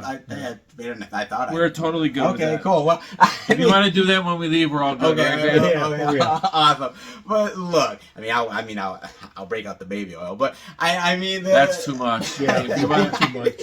Yeah. The truth is, guys, that's a great pick, and it really is one of the best vampire films, in my opinion, of all time. I don't know if you agree, but I agree. It really is. It's amazing. So I picked it number 1. Well, you almost picked it number 2. So, But with the ending, but the ending was number 1. Hey, fair enough, and I don't blame him. Oh man, this is tough. How can I compete with the Lost Boys? There's just no way to do it. But he will. I suppose, horror has many facets, and we've seen so much really great killers within these great lists that we have. But sometimes you need a new age killer. Oh jeez. To reinvent the genre. And I know who it is. This one is quite good indeed, because I wonder, John, do you like scary movies? That's not who I thought it was. Indeed, I hope he does, because we be talking Scream. There is certain seminal horror movies that take the genre in new directions. Van showed off a ton of them tonight. And this is one that really not only reinvigorated the genre, but also changed it forever. And you gotta remember the time, right? 1996. Yes, I do. And you were actually in the movie theater, correct? I was in the movie theater for that. You were. And first or second row. Damn. Watching it like this. I remember Thursday. Woo! And you gotta remember that in the 90s, the horror genre was kind of waning a bit. The 80s was so explosive and so amazing and so much great content. And the 90s became a little bit more Hollywood and a little bit overstuffed and not as effective. And the horror kind of became a little bit of a joke. And a new writer, Kevin Williamson, and Wes Craven decided that, we gotta bring back horror, man. We gotta bring back the gut punch of horror, and not only maybe make fun of it, but also respect it at the same time, and really energize it in new and creative ways. It takes these teenagers and these stereotypes and turns them on their head. And I've always really enjoyed that. And the idea of the Ghostface Killer mask, which immediately became iconic, immediately became a Halloween staple that everybody recognizes to this day. You say Ghostface, they know what it is. There's no doubt about it. Becoming a household name. It did. It was part of the popular zeitgeist. And the idea that they are being picked off one by one by someone.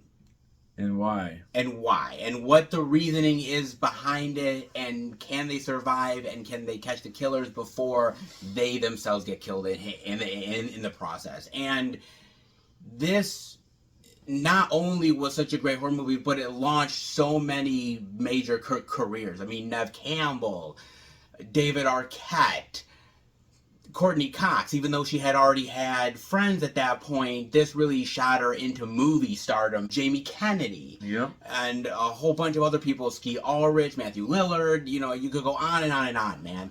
And the cast is so dynamic, is so strong, the personalities are infectiously fun and entertaining, and I love how they take the horror genre tropes and throw them back in their face. I've always enjoyed that. I've always loved it. Like, certain things of, like, when, Stu is leaving the area, I'm going for a beer. You want one? Sure. I'll be right back. Yep. Like, exactly. Like, taking those ones where you're like, oh, he said it. Oh, no, yeah, he ain't coming back. Taking those rules and really reinventing them. And I've always loved it. I've always loved the kills, and especially the gut punch kill at the beginning of the movie, where you take such an iconic actress like Drew Barrymore, Yes. and once you kill her off, that basically tells to the audience anything goes. Nobody is safe. And it's a really great message sent that really changed the genre. The whole movie did, man. And Wes Craven, who not only has reinvented it many times over, whether it's Last House on the Left or Hills Have Eyes or Nightmare on Elm Street, he's always taken the genre in new and unique directions, and he did it yet again here, man. Look, this movie has been aped off of. People have made parody movies of it, the Scary Movie films. Yep. It has become an icon unto itself, and at this point, maybe because it's too well known, maybe it's not as effective as it used to be. But take yourself back to 1996, being in that movie theater, watching it for the first time, or even the first time on DVD, on VHS, whatever it is, and you will never forget it, man. No. This is what horror is about. This is what scary movies are about, and it's icons like this that will keep the genre alive forever, man. What I loved about it is watching it, and like, who the hell is the killer? Sure. It was one movie out of Right. everything. It's like, well, it could be, it was different reasons for different people, and it was just like, my mind was blown because I did not know the killer was. I thought it was maybe her or him, but at the end it was a major twist. And I'm just like, holy shit. Sure. At the very last minute, It was awesome. it's awesome. You're like, oh, who is it? This is that. Yep. And it keeps you guessing until the final moments, and the Yes. explanation is really Yep. cool, and it really has become one of those movies that once it came out, everything changed. Yep. And in my opinion, it changed for the better. And Plenty of sequels. plenty of sequels, plenty of people that tried to do it the exact same way and failed miserably. There will always only be one Scream, and it's the Scream definitely worth dying for. All right, everybody. Thank you for watching the Halloween horror movie play.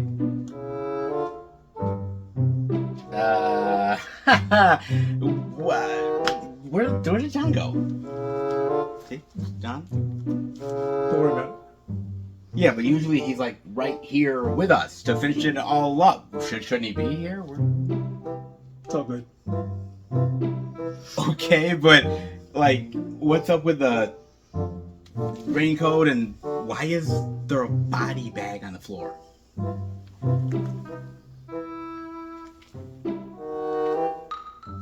Not important. Okay, well, guys, again, thank you for watching the Halloween Horror Movie Playlist Part 5. It's nice that we've been doing this for 5 straight years and some unique picks and some interesting discussions. I only wish John was here to say goodbye. Okay, well, if you like the video, make sure to hit the like button, subscribe if you haven't. Let us know what you choose for your Halloween horror movie playlist, where to begin, where to end, and everything in between. We would definitely be interested to find out.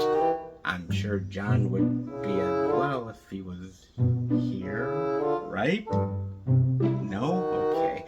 Well, guys, we'll be back next time for a brand new Halloween horror movie playlist. Next year, same time, same channel, with hopefully John. Seth, you like Huey Lewis?